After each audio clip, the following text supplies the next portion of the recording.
नमस्ते। राम राम। वंदे मातरम।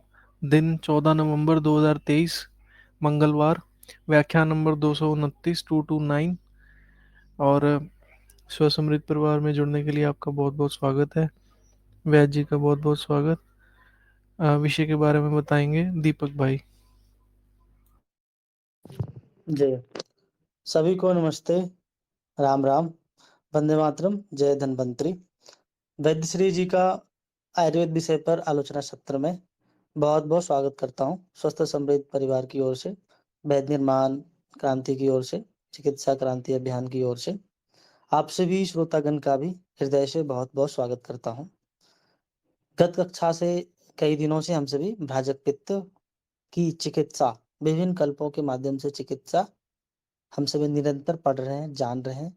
वैद्य श्री जी अन्य अन्य शास्त्रों से, अन्य अन्य वैद्य, श्रेष्ठ वैद्य जनों के ग्रंथों से योगों को ढूंढ करके हम सभी के बीच में साझा कर रहे हैं और बता रहे हैं। तो उन्हीं श्रृंखलाओं में आज भी भ्राजक पित्त की चिकित्सा में विभिन्न कल्पों से चिकित्सा जो शेष बचे हैं उन्हें हम सभी को बताएंगे वैद्य श्री जी। तो भ्राजक पित्त का 229वां व्याख्यान में भ्राजक पित्त का आज 34वां भाग है। 34 3 4। तो बहुत बहुत स्वागत वैद्य श्री जी का और आप सभी श्रोतागण का भी।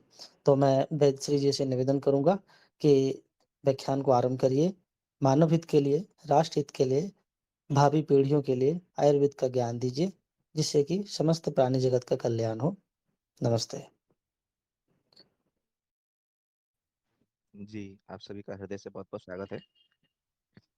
सर्वप्रथम माता-पिता के श्री चरणों में प्रणिपात करते होकर के श्री गुरु के श्री चरणों में नमन करके आयुर्वेद के जनक भगवान श्री धन्वंतरि जी को स्मरण करते हुए, चिंतन करते हुए आज के सत्र को हम आगे बढ़ाते हैं।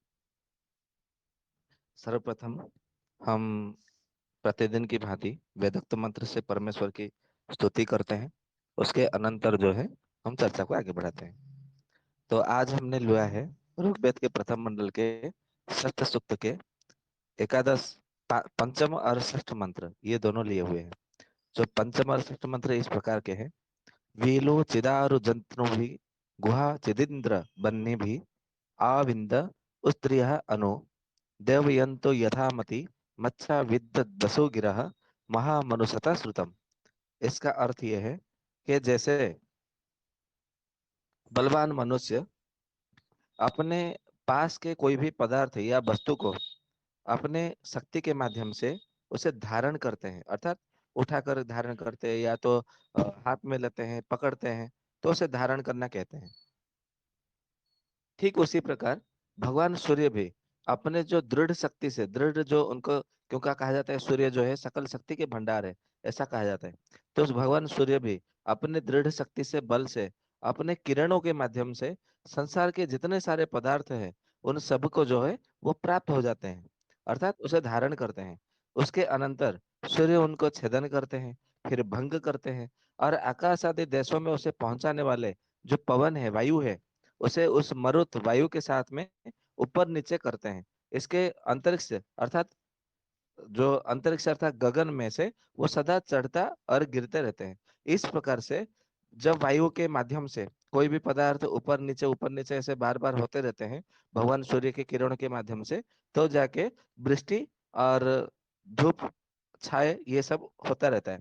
उसके बाद में कहते हैं जैसे सब विज्ञान युक्त विद्वान मनुष्य सुख कारक पदार्थ विद्या से युक्त अत्यंत बड़ी बुद्धि सब शास्त्रों के श्रवण और कथन को अच्छे प्रकार प्रकाश करते हैं, वैसे ही अच्छे प्रकार साधन करने से वायु भी शिल्प अर्थात सब कारीगरी को सिद्ध करते हैं। अर्थात इस मंत्र में यदि हम देखेंगे, समझने का प्रयास करेंगे दोनों मंत्रों में, तो ये उसमें ऐसा कहा गया है कि जैसे बलवान पवन अपने वेग से भारी भारी दृढ़ वृक्षों को तोड़ डालते हैं, या तो कोई धूल मिट्टी कोई पत्ते उसे उड़ा ले जाते हैं, फिर ऊपर नीचे कराते रहते हैं। भगवान सूर्य भी जैसे अपनी किरणों से उनका सबका छेदन कर जाते हैं, कर देते हैं।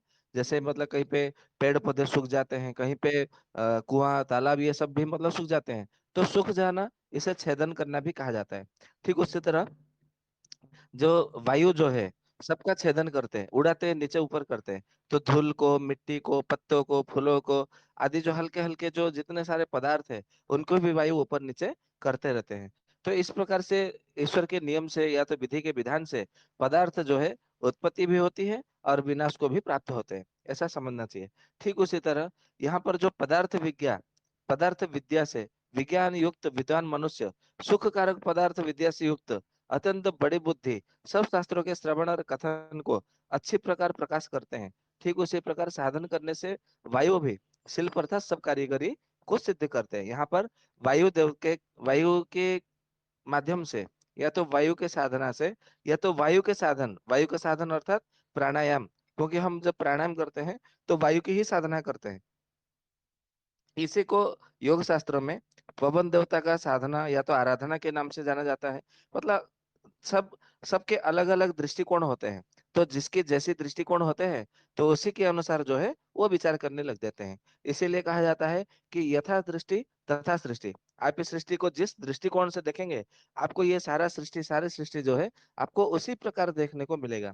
तो यहाँ पर ऋग्वेद में कहा गया है कि वायु के कृपा से ही, वायु के साधन से ही आपको जो है शिल्प विद्या आपकी सिद्ध होती है। अर्थात वायु के अर्थात प्राणायाम करने से ही आपको जो है शिल्प विद्या आपकी सिद्ध होगी। जो भी जितने सारे विद्या है वो सब ऐसे सिद्ध होंगे।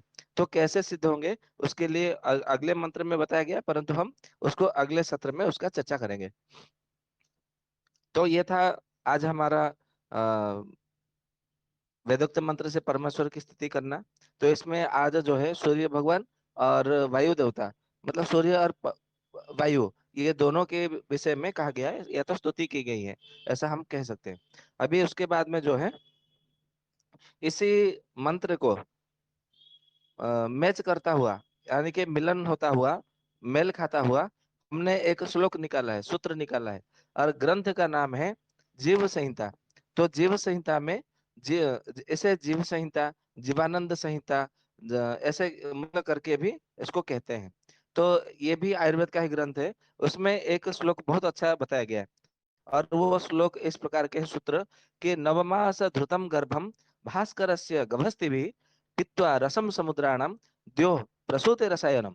अर्थात सूर्य के किरणों से समुद्र का जल पीकर आकाश रूपी स्त्री कार्तिक से 9 मास तक उस जल को धारण करती है, और पश्चात आषाढ़ मास में उसे जो है सबके हित कर जो जल रूपी जो गर्भ है उस गर्भ को वो जन्म देती है। और ये संसार में रहने वाले सभी लोगों के लिए, प्राणियों के लिए ये रसायन है, ऐसा इसमें कहा गया है। अर्थात यहाँ पर जो वर्षा का जल है उसे रसायन कहा गया है। इसीलिए बरसात में भीगना चाहिए, बरसात का पानी पीना चाहिए, बरसात में आपको स्नान करना चाहिए। और ये बरसात का जल एकत्रित कहाँ होता है?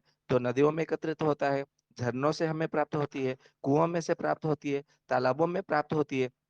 तो इसीलिए नदी में, झरना में, तालाब में, बांफी में, हृद में आपको स्नान करना चाहिए। और ये सारा जल जाकर के कहाँ मिलता है? तो समुद्र में मिलता है। तो समुद्र में इसलिए स्नान करना चाहिए क्योंकि वो रसायन का गुण में आपको प्राप्त हो जाएगा। तो इसीलिए पहले के लोग क्या करते थे, गांव में तालाब में स्नान करते थे, नदी में, झरना में स्नान करते थे। तो वो रसायन का गुण उन्हें जो है स्वतः प्राप्त हो जाता था। उन्हें रसायन इतना सेवन करने के लिए आवश्यकता ही नहीं पता था। परंतु आज हम लोग क्या करते हैं, केमिकल युक्त हम पानी को उपयोग में लाते हैं स्नान करने के लिए। तो रसायन तो हमें चाहिए ही चाहिए। आप कैसे भी करके जो है आपको चाहिए, मतलब चाहिए ही चाहिए। इसमें आपको कोई अन्यथा नहीं विचार करना चाहिए। यदि आप रसायन सेवन नहीं कर पाते हैं तो फिर आप धीरे धीरे जो है दुर्बल होते चले जाएंगे, और आपकी जो आयु है वो क्षीण होती चली जाएगी। क्यों ऐसा ऐसा क्यों है? क्योंकि सूर्य यानी कि आपके अग्नि, यानी कि पित्त, वायु अर्थात वात यानी कि हमारे जो 5 प्रकार का वायु है वो दोनों विकृत हो जाते हैं। विकृत होने के पश्चात आपको पता भी है कि जब वायु विकृत हो जाती है या तो पित्त विकृत या तो दोनों विकृत हो जाते हैं, तो मनुष्य का जो प्राणी है, प्राणियों का जो प्राण है यानी कि आयु जो है वो धीरे धीरे घटती चली जाती है, और ह्रास हो जाता है आयु। इसीलिए तो कोई 30 साल में कोई मर रहे, कोई 40 साल में मर रहे, कोई 60 साल में मर रहे। इसीलिए ये समस्या देखने को मिलता है। तो ये था आज का हमारा सूत्र के रूप में। तो अब हम जो है एक सिद्ध योग के विषय में हम आगे बढ़ते हैं। तो आज हम सिद्ध योग लिया हुआ है कि जैसे ही अभी थोड़ा सर्दी का मौसम आरंभ हुआ, तो सर्दी के मौसम आरंभ होने के बाद में बहुत सारे लोग जो है आपको देखने को मिलेगा कि घुटना का दर्द बढ़ जाएगा, दांतों में दर्द बढ़ जाएगा। घुटने का दर्द तो तेल वेल जैसा भी करके कोई ना कोई कुछ मतलब घिस करके या तो अमृत धारा घिस करके, लगा करके, या तो सेक करके, सिकाई करके थोड़ा सहल लेते हैं, रहन सहन थोड़ा हो जाता है। परंतु ये जो दांतों का दर्द, दाढ़ का जो दर्द है उसे सहन कर पाना बड़ा ही कष्टदायक हो जाता है, बड़ा ही कठिन हो जाता है। तो हम सबसे पहले हमने विचार किया कि अब जो है अब जो हम दांत के विषय में थोड़ा कुछ प्रयोग करेंगे, जो भी हमारे शास्त्रों में बताया गया है। तो उन सभी शास्त्रों का हमने लेकर के प्रमाण के साथ में हम आपके सामने रखेंगे। तो सबसे पहले आरंभ करते चक्रदत्त जी का, जो कि ग्रंथ का नाम चक्रदत्त है और आचार्य चक्रपाणी जी ने उसे बताया है। तो उसमें क्या करना है, जो कंटकारी होती है, जिसे बृहति के नाम से भी जाना जाता है, तो कंटकारी का बीज केवल केवल लेना है, केवल बीज, और दूसरा कुछ नहीं लेना है। और ये आपको ग्रामीण क्षेत्र में बड़े सरलता से, या तो पंसारी के वहां पे आप जाएंगे तो आराम से बड़े आपको सहजता से मिल जाएगा, सरल से आपको सुगमता से प्राप्त हो जाएगा। तो उसको बीज को आपको लाना है। तो मिट्टी का चिलम आपको बाजार में मिल जाएगा, जिसमें गांजा भांग वो सब पीते हैं। तो वो गांजा भांग पीने के लिए नहीं बता रहे हैं आपको। वो बीज को उसमें चिलम में भर करके जो है, जैसे हम सिगरेट जैसे धूम्रपान करते हैं ना, खींचते हैं, ऐसा करके जो खींचते हैं, ऐसे ही आपको उसमें चिलम के अंदर आपको बृहति का यानी कि कंटकारी का बीज भर देना है, और उसको आग लगा करके उसके धुएं को खींच लेना है। तो खींच करके उसके धुएं को जो है आपको मुंह में उसको भर करके रखना है। कितने समय तक? जितना समय आप भर करके रख सके, तो उतने समय जो है आपको उसको मुंह में रखना है, और उसके बाद में जो है उसे बाहर फूंक लेना है। तो ऐसे जो है कुछ दिनों तक आपको नियमित रूप से करना चाहिए। तो इससे क्या क्या फायदा होता है? तो इससे ये फायदा होता है कि दांतों में यदि कीड़े लगते हैं जो काले काले रंग के होते हैं ना, जैसे मेडिकल साइंस वाले कहते हैं कि ये केविटी है, ये कोई दांत में कीड़ा कीड़ा नहीं है, ये केविटी है। चलो जो भी है, यदि केविटी भी है जो कि काले काले रंग में दिखते हैं, और दाढ़ों में दर्द होता है, दांतों में दर्द होता है, दर्द से तो छुटकारा मिलता ही मिलता है। उसे आपको निजात मिल जाती है, आराम मिल जाता है। साथ में जितने सारे आपके अंदर यदि कीड़े मकोड़े कुछ है, तो सारे के सारे कीड़े जो है वो मर जाते हैं। बहुत अच्छा सरल प्रयोग है, और ये आचार्य चक्रपाणी जी का बताया हुआ है। इसलिए आप लोग भी इसे अवश्य करिएगा, तो निश्चित रूप से आपको ये फायदा करेगा। और जो लोग दांतों में कीड़े लगने के कारण, केविटी लगने के हो जाने के कारण, जब मेडिकल जाते हैं, डॉक्टर के पास जाते हैं, डेंटिस्ट के पास में, तो क्या बोलते हैं, ये तो अकल का दाढ़ है, इसको निकालना पड़ेगा, ये ऐसा हो गया वैसा हो गया। तो जो पैसा खर्च करके और दांत जब निकालते हैं ना, मैं आपको एक बात बता दूं, ये चरक संहिता में और सुश्रुत संहिता में ऊर्ध जत्रुगत रोग के आधार पर यहाँ पे सूत्र में बताया गया है। चिकित्सा स्थान में मर्म चिकित्सा के आधार पर चरक जी ने बताया है कि यदि आपका दांत, यदि आप मतलब मान लीजिए कि गिर गया, यानी आपने तोड़ा है, तो समझ लीजिएगा आपके जो ज्ञानेंद्रिय, पंच ज्ञानेंद्रिय है, वो सारे के सारे पंच ज्ञानेंद्रिय आपके दुर्बल होना आरंभ हो जाएंगे। तो जब पंच ज्ञानेंद्रिय आपका दुर्बल होना आरंभ हो जाएंगे, तो फिर आपका जो धातु है, जो 13 प्रकार के अग्नि है, वो सारे अग्नि आपके मतलब मंद पड़ जाएंगे। फिर आपके जो सारे धातु वो गड़बड़ हो जाएंगे, यानी कि सारे धातु भी आपके दुर्बल हो जाएंगे निश्चित रूप से। और फिर और क्या होगा, तो भ्राजव पित्त भी विकृत होगा। उसके साथ में और क्या होगा ना, उसके साथ में ये होगा कि आपकी आंखों के देखने की शक्ति भी कम हो जाएगा। ये भी मतलब होने वाला है। इसीलिए कभी भी दांत न निकालें, ये ध्यान रखें। यदि दांत निकालना ही है, तो उसके लिए भी हम आराम से बहुत अच्छा आपको उसमें प्रयोग बता देंगे। ग्रंथ का नाम है बृहत निघंटु रत्नाकर, ये ध्यान से रखिएगा। मतलब ग्रंथ का नाम बृहत निघंटु रत्नाकर है। उसको दांत निकालने के लिए ऋषियों ने कितना बड़ा सरल प्रयोग बताया है। और ये सबसे पहले देवराज इंद्र ने, भगवान इंद्र ने महर्षि भरद्वाज जी को ये ज्ञान दिया था दांत निकालने के लिए। तो जो एक देवदाली करके जो लता होती है, जिसे हिंदी में घर घर बेल भी बोलते हैं, ऐसा हमने सुना है। क्योंकि ये घर घर बेल का नाम हमें पता नहीं था, तो हमने ये देवदाली के विषय में जब जानना चाहा, तो हमने केदेव निघंटु और इसमें आचार्य प्रियव्रत शर्मा जी का द्रव्य गुण विज्ञान करके जो 5 खंडों में आता है, उसमें हमने देखा देवदाली के विषय में कि उसको हिंदी में क्या बोलते हैं। और फिर हमने भाव प्रकाश निघंटु देखा, तो उसको देवदाली में क्या बोलते हैं। तो हिंदी में उसको घग्घर बेल बोलते हैं, कोई घग्घर बैल, कोई घर घर बैल बोलते हैं। तो आपके क्षेत्र में ये नाम तो प्रचलन होगा, ये आप बड़े सरलता से सुगमता से जानते होंगे। तो ये घर घर बैल के उसके जो पत्ते हैं, ताजा पत्ते का रस चाहिए, सूखा पत्ता नहीं चाहिए, उसका रस ही उसका मतलब मुख्य है। तो आपको जो दांत आपको मतलब गिरा ना हो या तो निकालना हो, ताजा पत्ते का रस निकालिए और एक ड्रॉपर या ऐसा कुछ ले करके उसी दांत में लगा दीजिए, जिस दांत को आपको उखाड़ना हो। ठीक है, और उसी दांत को लगा करके बस थोड़ा सा इधर 1-2 मिनट रुक जाइए। उसके बाद में वो दांत को ऐसा हिलाइए तो दांत अपने आप में गिर जाएगा, निकल जाएगा। इसको बिल्कुल पता भी नहीं चलेगा कि मेरे दांत कब निकल गए, उसको पता भी नहीं चलेगा रोगी को। कितना सरल प्रयोग है, बिना किसी कष्ट के, बिना किसी पीड़ा के, बिना किसी यातना के, बिना किसी मतलब जानकारी के, ज्ञान के, वो दांत ऐसे ही निकल जाता है और पता भी नहीं चलता। और रोगी को उसके बाद में कोई कष्ट ही नहीं होता, उसके बाद में कोई प्रतिक्रिया भी नहीं होती। ये कितना सरल प्रयोग है हमारे ऋषि मुनियों का दिया हुआ। अभी ऐसे ऋषि मुनियों का जो ज्ञान है ये विज्ञान है कि आज का जो मेडिकल साइंस है वो विज्ञान है, ये मेरे समझ में नहीं आता। बाकी आप लोग निर्णय करें कि विज्ञान सही में वास्तव में क्या विज्ञान है, ये आप लोग निर्णय करिएगा। फिर उसके बाद में क्या करना है, हाँ, घर घर बैल, उसके वैसे में एक उसका दुष्प्रभाव भी बता देता हूँ। आपको जिस दांत को निकालना है उसी दांत को लगाइएगा। यदि गलती से आपने अन्य अन्य दांतों को निकाल दिया, लगा दिया, तो जिन जिन दांतों में उसका रस लगेगा वो सारे दांत गिर जाएंगे। यदि आपने उसका रस का कुल्ला कर दिया गलती से, तो आपके सारे 32 के 32 दांत आपके मतलब गिर जाएंगे। ये भी उसका दुष्परिणाम है। इसीलिए जो दांत को निकालना है उसी दांत के जड़ को आपको स्पर्श कराना है, मतलब दांत के जो जड़ है, मूल में उसको लगाना है। ये आपको केवल उसको लगाना है, ये ध्यान में रखना है। ठीक है, तो ये बृहत निघंट रत्नाकर के ये योग बताया गया है। अभी आप लोग कल्पना करिए, चिंतन करिए, हमारे शास्त्रों में कैसे कैसे योग भरे पड़े हैं, जो कि हम उसको पढ़ते नहीं है, जानकारी नहीं है। इसलिए हमें लगता है कि आयुर्वेद तो कुछ नहीं है, आयुर्वेद तो काम ही नहीं करता, मेडिकल साइंस तो कितना बढ़िया है, ये हम लोग ऐसे ही समझते हैं। उसके बाद में जो है, उसी चक्रदत्त ग्रंथ में आचार्य चक्रपाणी जी ने बताया है कि यदि किसी को मुंह में या तो दांत में इतना ज्यादा कष्ट होने लगे कि उसको ऐसा लगे कि मैं अपना सारा गर्दन ही काट दूं, ऐसा यदि इतना जोर से पीड़ा होने लगे, असह्य वेदना, ऐसा उसमें कहा गया, असहनीय वेदना, तो उसके लिए क्या करना है, तो जो बृहति द्वय है, बृहति द्वय अर्थात एक छोटी बृहति है, एक बड़ी बृहति है।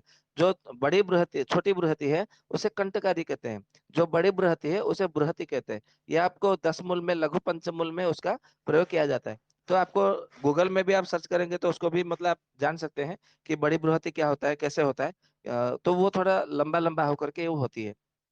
तो दोनों बृहति आपको लेनी है। और उसके बाद में जो गोरख मुंडी है, जैसे संस्कृत में भू कदम्ब कहा गया, वो लेनी है। और एरंड का मूल लेना है।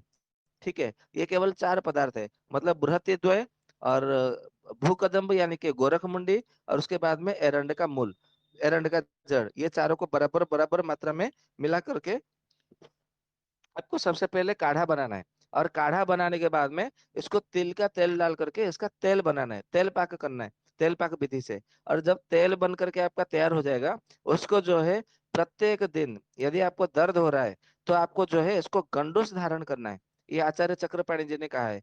तो इसको जो है बृहत्यादि तेल का गंडूस का धारण करने के लिए कहा गया है। ये तेल का नाम है बृहत्यादि तेल।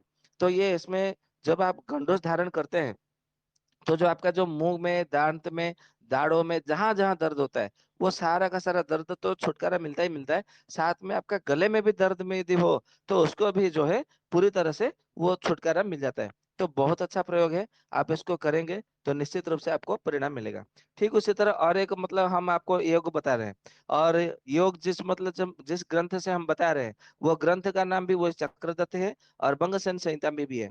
दोनों ग्रंथ में भी आपको मिलेगा। तो उसमें क्या करना है, तो जो कुचले का बीज होता है, कुचले का बीज आपको लेकर के आना है। उसको थोड़ा जो है आपको जला देना है, पहले धूप में सुखा लीजिए, कड़ी धूप में। तो एकदम से गरम गरम हो अवस्था में हो तो उसको जो है आपको पूरा तरह से उसको जला देना है। तो जल करके जब वो भस्म बन जाएगा, तो उस भस्म को खरल में डाल करके जो है उसको थोड़ा खरल कर देना है। और खरल करने के बाद में सूती कपड़े में से, एकदम बारीक कपड़े से, सूक्ष्म वस्त्र से आपको छान लेना है। तो वो सूक्ष्म चूर्ण चूर्ण हो जाएगा, श्लक्षण चूर्ण जो होके वो बन जाएगा। उसके बाद में ठीक उसी तरह फिटिकरी को जो है, जो स्फटिक जिसे कहते हैं, जो सफेद फिटिकरी होता है या तो लाल फिटिकरी, जो भी आपको मतलब आपके पास उपलब्ध हो, आपके आसपास उपलब्ध हो, मिले, वो लीजिएगा। और ले करके जो है उसको लोहे के कढ़ाई में उसको भून लेना है, एकदम तेज आंच पे पका देना है। तो उसमें से सबसे पहले पिघल जाएगा, उसके बाद में वो भस्म का रूप ले लेगा। तो उसके बाद में उसको फिर खरल में डाल करके, खरल करके उसको सूती कपड़े से बारीक वस्त्रों को कपड़े से उसको छान लेना है।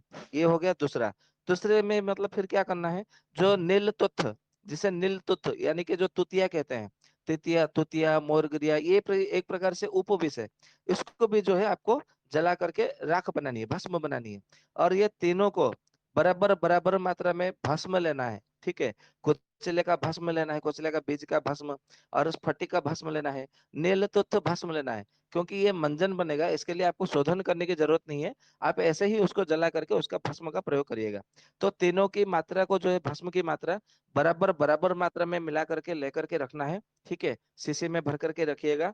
सुबह और शाम को जिन जिन लोगों को मतलब ऐसा है कि दांत से, मुंह से दुर्गंध आती है, या तो दांत से रक्त गिरता है, या तो जैसे पायरिया बोलते हैं ना अंग्रेजी में, रक्त गिरता हो, या तो फिर पुय निकलता हो, जैसे पस बोलते हैं अंग्रेजी में, पस निकलता हो, पुय पुय स्राव होता हो, या तो फिर ऐसा है कि दांतों में दर्द होता हो, मुंह में दर्द होता हो, और मुंह से दुर्गंध आता हो, आपको सुबह और शाम केवल 2-3 दिन मतलब केवल इसका मंजन करके देखिए। फिर इसका मतलब चमत्कार मुझे बताइए कि आपको मतलब आपको जैसे टीवी में विज्ञापन आता है ना कि क्लोजअप, उसको मतलब रगड़ने से मतलब पूरा पास आ जाते हैं, पास आओ ऐसा करके वो गीत बजा करके वो दिखाते हैं ना क्लोजअप। वो आपको क्लोजअप लगाने की जरूरत नहीं है, आप इसको लगाए तो पास है नहीं, पूरी तरह पास, वो उसमें पूरा एकदम मतलब जुड़ जाएंगे। जैसे पानी में नमक घुल जाता है ना, वो घुल जाएगा आपके अंदर। वो बहुत अच्छा मतलब है, और आप इसको मतलब प्रयोग करिएगा। तो ये था कुछ। दांतों में जब दर्द दर्द होता है हेमंत ऋतु में, तो क्या करना है। और ग्रंथ का नाम है चक्रदत्त और बृहत निघंटु रत्नाकर। तो ये दोनों ग्रंथों से हमने आपको लेकर के बताया है। तो आप लोग इसका प्रयोग करिएगा। बहुत अच्छा प्रयोग है, निस्संदेह रूप से आपको बहुत अच्छा परिणाम मिलेगा। तो इसमें कोई संदेह नहीं है। तो अभी हम अ,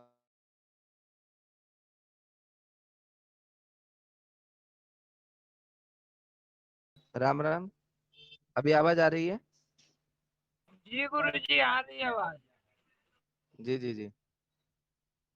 हाँ, तो विषय कहाँ था? हाँ, ये था हमारा कुछ सिद्धि योग, जो कि वर्तमान के समय में ये आवश्यक है हेमंत ऋतु में। तो ये निश्चित रूप से आपको लोग को बहुत अच्छा परिणाम मिलेगा। अभी हम जो हमारा जो मुख्य विषय है, भ्राजक पित्त विकृत होने पर उसकी चिकित्सा क्या क्या करना है, तो उसके लिए कुछ कुछ बहुत सारे सरल योग हमने लिया हुआ है। तो आप लोग के सामने बता रहे हैं। ग्रंथ का नाम है भाव प्रकाश। भाव प्रकाश में बहुत अच्छा इसमें प्रयोग बताया गया है। और ये कहाँ पे बताया है? तो वात रक्त चिकित्सा में बताया है। अभी आप बोलेंगे कि ये तो हमें वात रक्त की चिकित्सा बता रहे, परंतु वात रक्त चिकित्सा में तो योग बताया है, परंतु ये भ्राजक पित्त को ठीक करता है। ये सबसे बढ़िया बात ये है। तो इसमें क्या है योग का नाम? तो अमृता आदि कषाय करके योग का नाम है। तो अमृता आदि कषाय करके मतलब देखेंगे, हमने जब देखा आयुर्वेद ग्रंथों में, तो उसमें हमें जो है कम से कम 7 प्रकार के हमें अमृत आदि कषाय मिले। एक है योग तरंगिणी में, और दूसरा योग रत्नाकर में, और एक है गद निग्रह में, एक है बृहत योग तरंगिणी में, एक मिला भाव प्रकाश में जो हम आपको बताने जा रहे हैं, एक वंगसन संहिता में भी मिला, और एक सारंगधर संहिता में भी मतलब मिला। तो ऐसे करके 7 प्रकार के अमृत आदि कषाय करके हमें प्राप्त हुए आयुर्वेद ग्रंथों में। परंतु आज हमने जो लिया है अमृत आदि कषाय, वो भाव प्रकाश के ग्रंथ से लिया है। तो इसमें क्या क्या है? तो केवल 3 ही चीज है। तो 3 चीज क्या है? सबसे पहले गिलोय लेना है, उसके बाद में सौंठ लेना है, दूसरी बात में धनिया लेनी है। जो धनिया का जो बीज हम मसालों में प्रयोग करते हैं, रोचनों में। तो ये सबका जो है आपको मिला करके रख लीजिएगा। गिलोय, सौंठ और धनिया, कितना सरल प्रयोग है। और ग्रंथ का नाम है भाव प्रकाश। तो ये तीनों को सबको बराबर मात्रा में मिला करके रख लीजिएगा, और 2 तोले की मात्रा में लेकर के आप इसको जो है काढ़ा बनाइएगा। 2 तोले की मात्रा में लीजिएगा, और इसको लेकर के क्या करना है, इसको 2 गिलास पानी में आपको उबालना है। जब आधा गिलास बचे, तो उसको छान करके आपको पीने के लिए देना है। तो इसको मतलब क्या करेगा, ये सबसे पहले भ्राजक पित्त तो ठीक करेगा ही करेगा, परंतु इसमें इन्होंने भाव मिश्र जी ने इसको वात रक्त की चिकित्सा में बताया गया है। मतलब जिसको एडियो में दर्द होता हो, घुटनों में दर्द होता हो, पेंडियो में दर्द होता हो, मांसपेशियों में दर्द होता हो, जांघों में दर्द होता हो, हाथों में दर्द होता हो, कोहनी में दर्द होता हो, तो वो दर्दों में बहुत अच्छा राहत मिलेगा। और मल और मूत्र का जो है खुल करके मतलब होगा। ये इन्होंने मतलब भाव मिश्र जी ने जो योग बताया है। परंतु सबसे बढ़िया बात ये है कि वो वात्रक को तो ठीक करेगा ही करेगा, और यूरिक एसिड को भी मतलब कम करेगा ही करेगा। साथ में भ्राजक पित्त को जो है वो पूरी तरह से ठीक करेगा। और उसके साथ में और क्या करेगा ना, आपके जो धातु को, यदि आपके मतलब कोई भी प्रकार के धातु हो, यदि धातुओं को यदि गड़बड़ करता है तो गड़बड़ को भी ये एक प्रकार से ये ठीक करेगा। इसीलिए आप इसको जो है प्रयोग में लीजिएगा। ठीक उसी प्रकार जो सारंगधर संहिता का जो अमृतादि कषाय है वो भी बहुत बहुत अच्छा मतलब है। उसमें केवल उसमें गिलोय तो है, वो उसमें भी मतलब दो चीज और मतलब लिया गया, मतलब कुल मिलाकर तीन ही द्रव्य है। तो केवल गिलोय है और उसके साथ में एरंडमूल है और अड़ूसा है, मतलब जिसे वासा के नाम से हम जानते हैं। तो तीनों को जो है आपको 2 तोले की मात्रा में लेना है। 2 तोले की मात्रा में लेकर के उसको 2 गिलास पानी में आपको उबालना है। तो जो 2 गिलास पानी में आप उबालेंगे तो आधा गिलास जब बचेगा तो उसको जो है आपको उसको छान लेना है। और छान छान करने के बाद में उसमें 2 चम्मच एरंड का तेल आपको मिलाना है। 2 चम्मच आप एरंड का तेल मिलाइए और उसको जो है घटा घट करके उसको पी लीजिएगा। ये बहुत अच्छा मतलब प्रयोग है। आप इसको यदि करते हैं तो निश्चित रूप से आपको बहुत अच्छा ये परिणाम देता है। ठीक उसी तरह एक योग हमने ये लिया है हरित संहिता का। तो हरित संहिता में भी, और हरित जी ये कौन है, तो ये अग्निवेश आचार्य जी के, महर्षि अग्निवेश जी के ये सहपाठी है। मतलब सर्वप्रथम जब आयुर्वेद का प्रचार प्रसार हुआ तो ये सबसे पहले शिष्य थे। मतलब पहले जो शिष्य जो गण हुए थे 6 शिष्य, तो इनमें से ये प्रथम प्रथम मतलब वर्ग है, ऐसा हम कह सकते हैं। जो बोलते हैं ना फर्स्ट बैच सेकंड बैच, तो ये फर्स्ट बैच के हैं हमारे धरती के। तो इनका तो ग्रंथ का तो बड़ा ही सम्मान आदर करना ही चाहिए। तो हरित संहिता में तो उन्होंने आरव गदा अधिकार करके मतलब एक जो है उन्होंने बताया है। तो उसमें जो उन्होंने तो सबसे पहले अमलतास है। सबसे पहले अमलतास का गुद्दा है। फिर उसके बाद में धातु की फूल है। उसके बाद में अमलतास का छाल भी लेना है। उसके बाद में धातु की का छाल लेना है। धातु की का पत्ते भी लेना है और धातु की का छाल भी लेना है। उसके बाद में अर्जुन का छाल लेना है। और राल का जो वृक्ष है, मतलब राल जो होता है ना, जिसे लोबान के नाम से भी जाना जाता है, मतलब साल वृक्ष का जो गोंद होता है उसे ही राल बोलते हैं, वो लेना है। फिर पलाश का बीज लेना है। फिर जो कदम होता है उसकी छाल लेनी है। उसके बाद में नीम का छाल लेना है। उसके बाद में इंद्रजव का छाल लेना है, जैसे कुटच के नाम से जाना जाता है। फिर उसके बाद में वासा लेनी है। खदेर साल लेनी है। खेर का छाल नहीं लेना है, खदेर साल लेनी है। उसके बाद में जो है जो मुरवा होता है वो लेना है, मुरवा की जड़। ये सबको बराबर मात्रा में लेकर के आपको रखना है। इनमें से 2 तोले की मात्रा में लेकर के आपको उसको 2 गिलास पानी में आपको उसको उबालना है। तो जैसे ही आपका आधा गिलास बचेगा तो उसको छान करके आपको रख लेना है। इसको मतलब पीना है, इसको इसमें और कुछ नहीं मिलाना है, केवल इसको मतलब पीना है। तो इससे क्या होगा, सबसे पहले तो ये है कि ये भ्राजा पित्त को ठीक करेगा, इसमें कोई संदेह नहीं, क्योंकि हम भ्राजा पित्त के ऊपर चर्चा कर रहे हैं। और उसके साथ में और ये क्या करेगा, और ये करेगा कि आपके शरीर में यदि रक्त यदि दूषित हो तो दूषित रक्त को ठीक करेगा। ये बहुत अच्छी मतलब बात है। और इसके मतलब ये है, यदि किसी का लिवर में भी यदि मतलब कोई सूजन है, तो जैसे फैटी लिवर मतलब कहा जाता है, तो फैटी लिवर को भी ये बहुत अच्छे से ये ठीक करेगा। तो इसके लिए आप इसको प्रयोग में अवश्य लेना चाहिए। और उसके साथ में और क्या करेगा, तो इसमें कहा जाता है कि यदि आपको कुष्ठ रोग है तो कुष्ठ रोग को ठीक करेगा। बाल यदि गिर रहे हैं तो बाल गिरने से भी इसको आपको मतलब बचाएगा। और उसके साथ में यदि आपको दाद खाज खुजली हो रही है तो उसमें से भी आपको मतलब मुक्ति मिलेगी। यदि आपको पिंडलियों में और जंघाओं में दर्द है, मतलब कहीं पे हड्डियों का दर्द नहीं है, पिंडली और जंघाओं में दर्द है, तो जंघाओं का दर्द से और पिंडलियों के दर्द से जो है वो आपको मुक्ति दिलाएगा, मतलब छुटकारा दिलाएगा। तो ये बहुत अच्छा औषधि है, आप इसको प्रयोग कर सकते हैं यदि आपको ये इस प्रकार से आपको लक्षण मिल रहे हैं तो। ठीक उसी तरह एक ग्रंथ है जिसका नाम है योग रत्नाकर। तो योग रत्नाकर में खदिरादि कषाय करके एक प्रयोग बताया गया है। तो खदिरादि कषाय में क्या क्या है, सबसे पहले खदेर सार लेना है। ठीक है, खदेर सार लेना है। तो कितना लेना है, तो 1 तोले की मात्रा में लेनी है। फिर आंवले का चूर्ण लेना है 1 तोला। और बाकुची का नहीं, ये खदेर सार लेना है 1 तोला और आंवले का चूर्ण लेना है 1 तोला। ये दोनों को में से 1-1 तोले की मात्रा में लेकर के इसको काढ़ा बनाइए। काढ़ा बन जाने के बाद में इसको छान लीजिए। और बाकुची का बीज, शुद्ध बाकुची का बीज जो है वो आपको उसमें मिलाना है। और शुद्ध बाकुची का बीज मिला करके आप उसको सेवन करना है। तो यदि आप इसको सेवन करते हैं तो जितने जैसा भी आपका मतलब भ्राजक पित्त विकृत हुआ हो, वो सभी प्रकार के भ्राजक पित्त में वो बहुत अच्छा उसमें आपको प्रयोग मतलब परिणाम मिलता है। तो केवल भ्राजक पित्त को ही नहीं, और क्या क्या उसमें मतलब परिणाम मिलेगा, तो इसमें ये कहा गया है कि यदि आपको कहीं पर भी यदि आपके मतलब चेहरे पे झाइयां है तो झाइयों में भी आपको मतलब बहुत अच्छा परिणाम देगा। तो ये इसको आप मतलब झाइयों में भी इसको जो है आप प्रयोग में ले सकते हैं। फिर उसकी तरह और क्या मतलब प्रयोग होगा, तो इसमें कहा गया कि यदि आपको चेहरे को सुंदरता करना है, कोई लोग बोलते हैं ना कि मुझे सुंदर दिखना है, तो यदि सुंदर दिखने के लिए आप प्रयोग करना चाहते हैं तो भी आपको ये बहुत अच्छा परिणाम देगा। तो आपको इसको प्रतिदिन जो है पीना ही पीना है। तो यदि आप प्रतिदिन पीते रहते हैं तो निस्संदेह जो है आपको इसको ये सुंदरता आपको मतलब चेहरे से मतलब चेहरे में खिलेगा। तो बहुत अच्छा औषधीय योग है, तो आप उसको प्रयोग में लाइएगा। ठीक उसी तरह एक ग्रंथ है जिसका नाम है बृहत निघंटु रत्नाकर, आप सब लोग मतलब जानते भी है। और ये भी जो है इसमें वात रक्त के चिकित्सा में मतलब बताया गया है।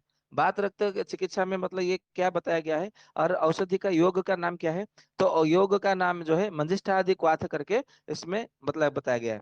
तो मंजिष्ठादि क्वाथ करके देखेंगे तो उसमें कई प्रकार के मंजिष्ठादि क्वाथ आपको आयुर्वेद के क्षेत्र में मतलब मिलेगा। तो इनमें से जो जो मंजिष्ठादि क्वाथ आपको मतलब प्रयोग मतलब होता है तो वो सब आपको हम बताएंगे। ऐसे तो हम मंजिष्ठादि क्वाथ यदि देखेंगे तो 16 प्रकार का मंजिष्ठादि क्वाथ है। उसमें से कुछ लघु मंजिष्ठादि क्वाथ है, कुछ महामंजिष्ठादि क्वाथ है, कुछ बृहत मंजिष्ठादि क्वाथ है और कुछ केवल मंजिष्ठादि क्वाथ है। ऐसे करके 16 प्रकार का मंजिष्ठादि क्वाथ आपको आयुर्वेद के ग्रंथों में मिल जाएगा। तो उनमें से जो जो भ्राजपित्त में काम करते हैं उन उन योगों को हम आप लोगों के सामने उपस्थापना करने जा रहे हैं। तो कौन कौन योग आपको मतलब भ्राजपित्त में काम करता है, तो अभी बिना विलंब किए जो है हम आगे बढ़ते हैं। तो सबसे पहले जो है मंजिष्ठादि क्वाथ के विषय में जो बृहत निघंटु रत्नाकर गया है, तो इसमें क्या क्या लेना है, तो मंजिष्ठा की छाल लेनी है, मंजिष्ठा लेनी है, जड़ लेनी है, नीम की छाल लेनी है, रक्त चंदन लेना है, नागरमोथा लेना है, गिलोय लेना है, इंद्रायण का जड़ लेना है, अति विशाल लेनी है, और त्रायमान लेना है, निशोथ लेना है, काली निशोथ, और जो बीजासार है उसका मज्जा लेनी है, और हल्दी लेनी है, दारू हल्दी लेनी है, चिरायता लेना है, पाठा लेना है, वासा लेना है, खदिर सार लेना है, हरिड बेहड़ा आंवला, ये तीनों को लेना है। ठीक उसी तरह घोड़ा बच लेनी है, बाकुची लेना है, और इंद्रजौ लेना है। ये सबको समान मात्रा में लेकर के आपको मिला करके रखना है। इसमें कम अधिक नहीं होना चाहिए, बराबर बराबर मात्रा में सम मात्रा में इसको मिला करके रखिएगा। और इसमें से 2 तोले की मात्रा में लेकर के आपको प्रयोग में करना है। तो 2 गिलास पानी में उबालना है, जब आधा गिलास बचे तो इसको छान करके आपको पी लेना है। तो ये बहुत अच्छा इसमें प्रयोग मतलब मिलता है, तो आप इसको प्रयोग कर सकते हैं। तो इसको केवल सुबह शाम आपको पीना है। तो इसमें क्या क्या करता है, तो करता है कि ये सबसे पहले जो है स्नायु जनित जो दुर्बलता है, स्नायु दुर्बलता, उसमें ये रामबाण की तरह काम करता है। जहां जहां आपको यदि हेमोग्लोबिन की कम हो आपको मिले लक्षण, तो ये हेमोग्लोबिन को बढ़ाने के लिए बहुत अच्छा रामबाण की तरह ये काम करता है। और यदि आपको लिवर में कोई समस्या है तो लिवर की समस्या को भी ठीक करने के लिए ये बहुत अच्छा प्रयोग है, आप इसको कर सकते हैं। और इसके साथ में यदि आपका रक्त यदि दूषित है तो रक्त शोधन करने के लिए भी ये बहुत अच्छा परिणाम है। रामबाण की तरह इसको मतलब प्रयोग में लेना चाहिए, तो इसमें भी ये आपको बहुत अच्छा परिणाम मिलेगा। और ठीक उसी तरह यदि आपको यदि किसी भी प्रकार का यदि दाद खाद खुजली हो रही है, या तो कोई मतलब त्वचा से संबंधित कोई समस्या है, तो उसमें से भी जो है आपको परिणाम मतलब मुक्ति मिलेगी। ये बहुत अच्छा प्रयोग है, आप इसको मतलब ले सकते हैं। और क्या इसमें मतलब प्रयोग है, क्या जिसको मतलब शरीर में कोई घाव बन रहे हैं, या तो फोड़ा फुंसी हो गया है और वो ठीक नहीं हो रहा है, या तो किसी को जो है शुगर हो गया है और डायबिटीज होने के कारण उसका यदि कोई घाव हो जाता है वो जल्दी भरता नहीं है और सूखता नहीं है, तो उसमें भी आप इसको यदि ये मंजिष्ठ आदि कषाय का मतलब प्रयोग करेंगे क्वाथ का, तो निश्चित रूप से आपको बहुत अच्छा परिणाम मिलेगा। ये ग्रंथ का नाम है बृहत निघंटु रत्नाकर। ठीक उसके बाद में और एक मतलब है ग्रंथ का नाम है रस कामधेनु। ये जो रस कामधेनु में जो आप देखेंगे तो उसमें कुष्ठ रोग की चिकित्सा में एक मंजिष्ठादि कषाय करके मतलब उन्होंने मतलब बताया गया है। तो उसमें जो मतलब मंजिष्ठादि कषाय बताया है, ग्रंथ का नाम है रस कामधेनु। हालांकि ये रस ग्रंथ है, रस शास्त्र है, परंतु उसमें भी जो है थोड़ा सा साधारण मतलब योग बताया है। मतलब साधारण कैसे आपको पता चल जाएगा कि सबसे पहले मंजिष्ठा लेनी है, मंजिष्ठा की जड़, उसके बाद में खदीर सार लेनी है, और कुठ लेना है, शुद्ध बाकुची का बीज लेना है, देवदार का छाल लेना है, पाठा लेना है, पित्त पापड़ा लेनी है पंचांग, मुलेठी की जड़ लेनी है, कुटकी का जड़ लेना है, अमलतास का छाल लेना है, और अमलतास का गुद्दा लेना है, फली का गुद्दा, सहदेवी का पंचांग लेना है, नीम का छाल लेना है, और कंदरी का जड़ लेना है, बेरी की छाल लेना है, बासा का छाल लेना है, और गिलोय का जो है उसका मतलब शाखा लेनी है, कांड जो होता है उसको वो लेना है, और घोड़ा बच का जड़ लेना है, करंज का छाल लेना है, और काकोली का जड़ लेना है।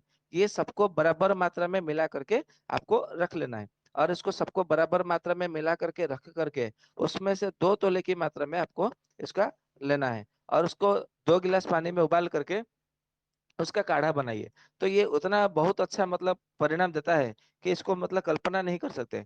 तो इसमें ये कहा गया है कि सभी प्रकार के कुष्ठ को ठीक करता है रस कामधेनु में, परंतु इसको यदि आप प्रयोग में लाएंगे तो उसमें ये होता है कि अम्ल पित्त को भी ठीक करता है। साथ में यदि आपको लिवर में कोई समस्या हो तो उसको भी ठीक करता है। यदि आपको बार बार पेशाब आ रहा हो, लग रहा हो, तो उसको भी ये नियमित मतलब नियंत्रण कर देता है। और इसके साथ में ये है कि यदि आपको शुगर लेवल थोड़ा बढ़ रहा हो, प्रारंभिक स्थिति हो, तो उसमें भी ये बहुत अच्छा प्रयोग करता है। और यदि फिर भी यदि आपका मतलब थोड़ा तोंद बाहर आ गया, तो मतलब जो पेट बाहर आया, केवल पेट यदि बाहर आया तो उसमें भी ये बहुत अच्छा परिणाम देता है।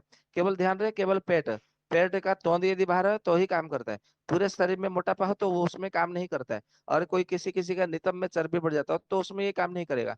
केवल पेट के तोंद के ऊपर ही इसका प्रभाव है। इसके लिए तोंद को कम करने के लिए आप इसका प्रयोग कर सकते हैं। ठीक उसी तरह योग तरंगिणी करके एक ग्रंथ है, उसमें भी मंजिष्ठादि क्वाथ करके, मध्यम मंजिष्ठादि क्वाथ करके उसमें बताया गया। तो वो भी मतलब ऐसा ही है, परंतु योग में अंतर है। तो योग में क्या अंतर है, तो उसमें मंजिष्ठा है, नीम की छाल है,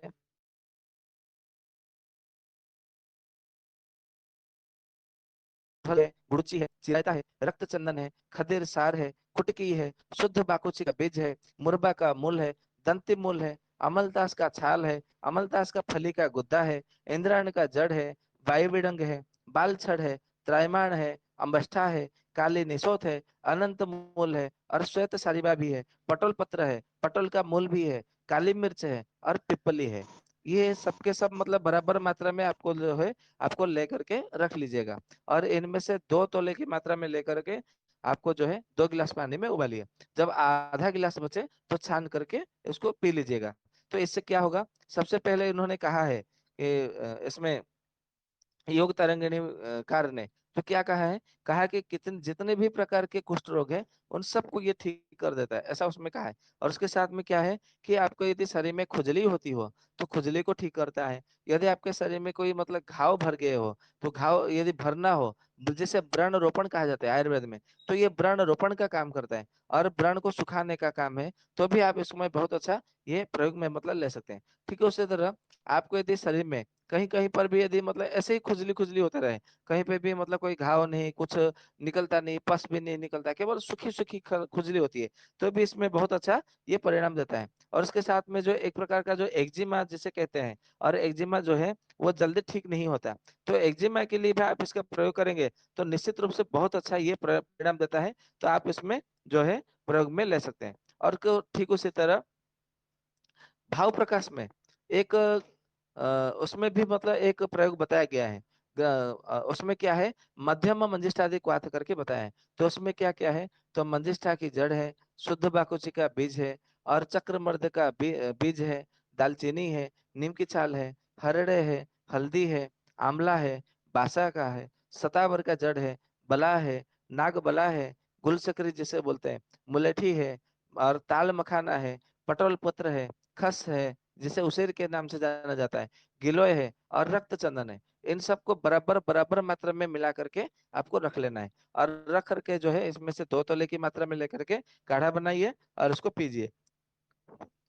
तो ये क्या क्या परिणाम देता है, सबसे पहले कहा जाता है कि ये वात रक्त को ठीक करता है। और या कहीं पे किसी को पिंडलियों में, जांघों में दर्द होता हो और घुटनों में दर्द होता हो तो उसको भी ये ठीक करता है। और उसके साथ में यदि खुजली होती हो तो उसको भी ठीक करता है। और उसके साथ में यदि आपको कुष्ठ रोग का कोई चिन्ह आपको दिखाई दे रहा है तो चिन्ह को भी वो जो है पूरी तरह से नष्ट कर देता है। तो ऐसे में मतलब ये बहुत अच्छा प्रयोग है, आप इसको प्रयोग में ले सकते हैं। ठीक उसी तरह और एक ग्रंथ है जिसका नाम है सारंगधर संहिता, ये मध्यम खंड में बताया गया है। और योग का नाम है वही है, लघु मंजिष्ठा आदि क्वाथ करके बताया है। तो उसमें क्या क्या बताया है, सबसे पहले मंजिष्ठा बताया है, फिर हरिड़ा बताया है, बेहड़ा बताया है, आंवलकी बताया है, कुटकी बताया है, घोड़ाबच्च बताया है, देवदार है, हल्दी है, गिलोय है, और नीम की छाल है। इन सबको बराबर मात्रा में लेकर के मिला करके रखिएगा। और वैसा ही है जैसे काढ़ा बनाने का जो नियम है, आपको ऐसे ही मतलब जो है काढ़ा आपको मतलब बनाना है। तो ये बहुत अच्छा प्रयोग है, आप इसको मतलब प्रयोग में लेंगे तो निश्चित रूप से जो है आपको परिणाम मिलेगा। ठीक उसी तरह एक प्रयोग है, एक और उसमें कहा गया है कि मंजिष्ठादि चतुष्षष्टिक, मतलब ऐसा करके उसमें कहा गया है, और इसको वृद्ध मंजिष्ठादि क्वाथ के नाम से जाना जाता है। और इसमें और ये किस में बताया गया है, तो ये ग्रंथ का नाम है योग चिंतामणि। तो योग चिंतामणि में वृद्ध मंजिष्ठादि क्वाथ, और इसे मंजिष्ठादि चतुष्षष्टिक मतलब नाम से जाना जाता है। क्यों ऐसा? क्योंकि इसमें 64 द्रव्य मिले हुए हैं, इसीलिए इसे चतुष्षष्टिक के नाम से जाना जाता है।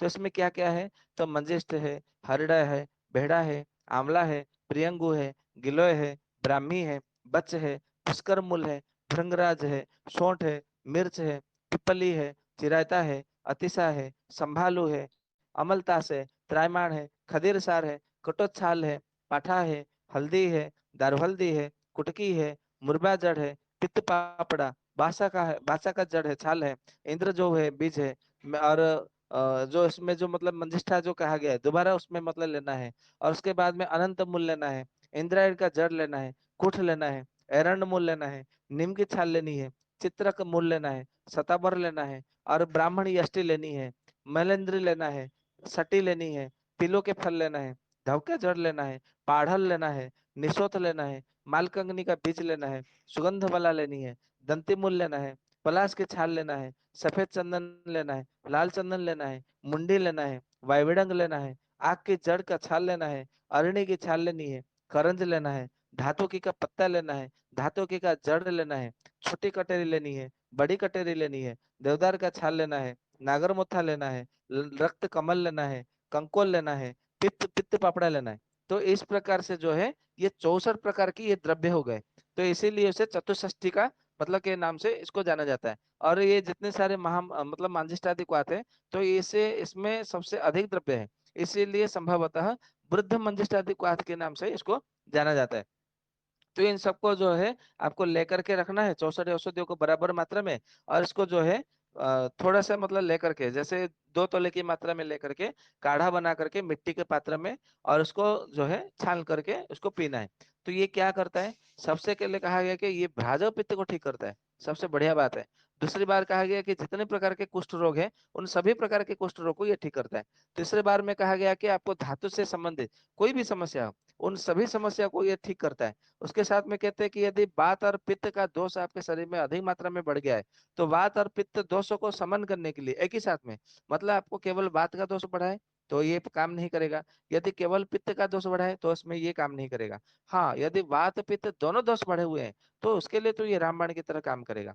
तो इसीलिए वात पित्त बढ़ा हुआ वृद्धि हो तो ये काम करता है। उसके बाद में साथ में जो वात रक्त होता है, तो वात रक्त क्या होता है, रक्त में वायु बढ़ जाने से, वृद्धि हो जाने से, वात का दोष बढ़ जाने से उसे वात रक्त कहा जाता है। तो वात रक्त में देखेंगे वायु का भी मतलब दोष रहता है और रक्त में तो पित्त होता ही होता है। तो वात पित्त बिगड़ जाने से, वृद्धि हो जाने से वात रक्त रोग हो जाता है। तो वात रक्त को रोगों में भी जो है ये बहुत अच्छा परिणाम देता है। तो आप इसको मतलब प्रयोग जो है आप कर सकते हैं।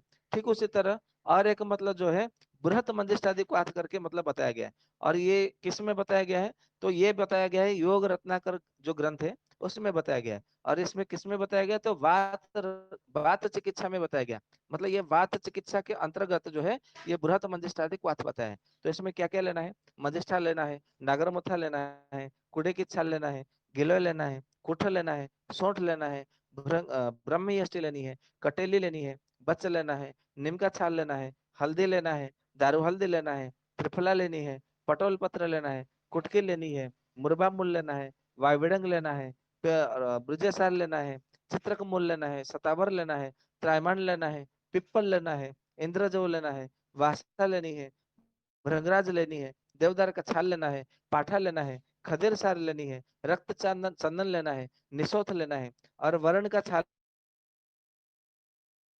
लेना है, अमलतास का छाल लेना है, साखोट का वृक्ष का छाल लेना है, और महानिम्ब के छाल लेनी है, करंज की छाल लेनी है, अतिविसा लेनी है, सुगंध वाला लेनी है, इंद्रायण का जल लेना है, अनंत मूल लेना है, और सफेद अनंत मूल भी लेना है, पित्त पापड़ा भी लेना है। इन सबको जो है बराबर बराबर मात्रा में मिला करके आपको रखना है।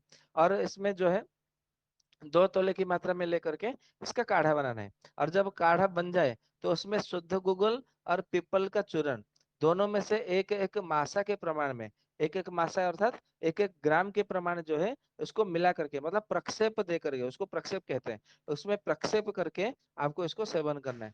तो ये क्या करेगा, तो इसमें कहा जाता है कि आपको सबसे पहले वात रोग को ठीक करेगा, ये कहा जाता है। अब ये कौन से प्रकार के वात को ठीक करेगा उसमें तो नहीं बताया है, केवल बता दिया है कि वात को ठीक करेगा।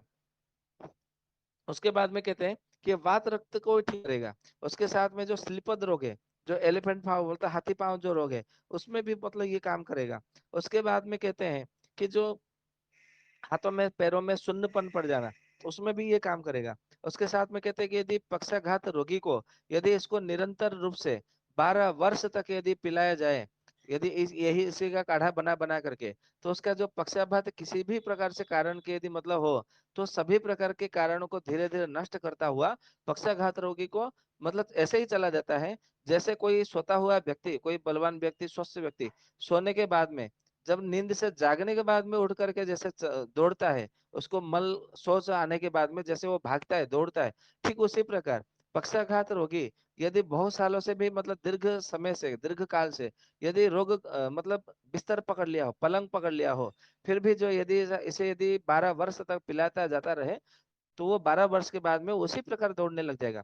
जैसे कोई स्वस्थ व्यक्ति सोया है भोजन करके और उसको नींद खुलने के बाद में उसे सोच लगना आरंभ हो गया, मतलब दस्त लगना आरंभ हो गया, तो वो लेटिन किधर है, तो वो भागने लगता है, तो वो भी व्यक्ति भी ऐसे ही भागने लगेगा, उसमें ऐसा कहा गया। तो निस्संदेह रूप से पक्षाघात में काम करता है, इसका अर्थ यह है, क्योंकि उन्होंने उपमा ही ऐसी दी है। उसके बाद में कहा है कि मेद बहुलता को काम करता है, मतलब आपको यदि मेद वृद्धि हो गई है पूरे शरीर में, मोटापा बढ़ गया है, तो मोटापा को कम करने के लिए बहुत अच्छा औषधि है। उसके बाद में कहते हैं कि उपदंश को ठीक करता है, उपदंश यानी कि सिफिलिस में भी बहुत अच्छा काम करता है। उसके बाद में कहते हैं कि कैसा भी आपके शरीर में संक्रमण हो, संक्रमण यानी कि इसको क्या बोलते हैं, इन्फेक्शन बोलते हैं, चाहे आपका यूटीआई मतलब यूरिन इन्फेक्शन हो, या तो शरीर में कहीं पर भी लिवर इन्फेक्शन हो, या तो कहीं भी मतलब इन्फेक्शन हो, किसी भी प्रकार का संक्रमण हो, तो सभी प्रकार के संक्रमण में ये बहुत अच्छा मतलब प्रयोग करता है, पर मतलब काम करता है। तो आप उसको मतलब जो है निश्चित रूप से आपको इसको प्रयोग में लेना चाहिए। तो ये बहुत अच्छा आपको औषधि है, आप इसको लीजिएगा तो आप परिणाम तो आपको मतलब मिलेगा ही मिलेगा।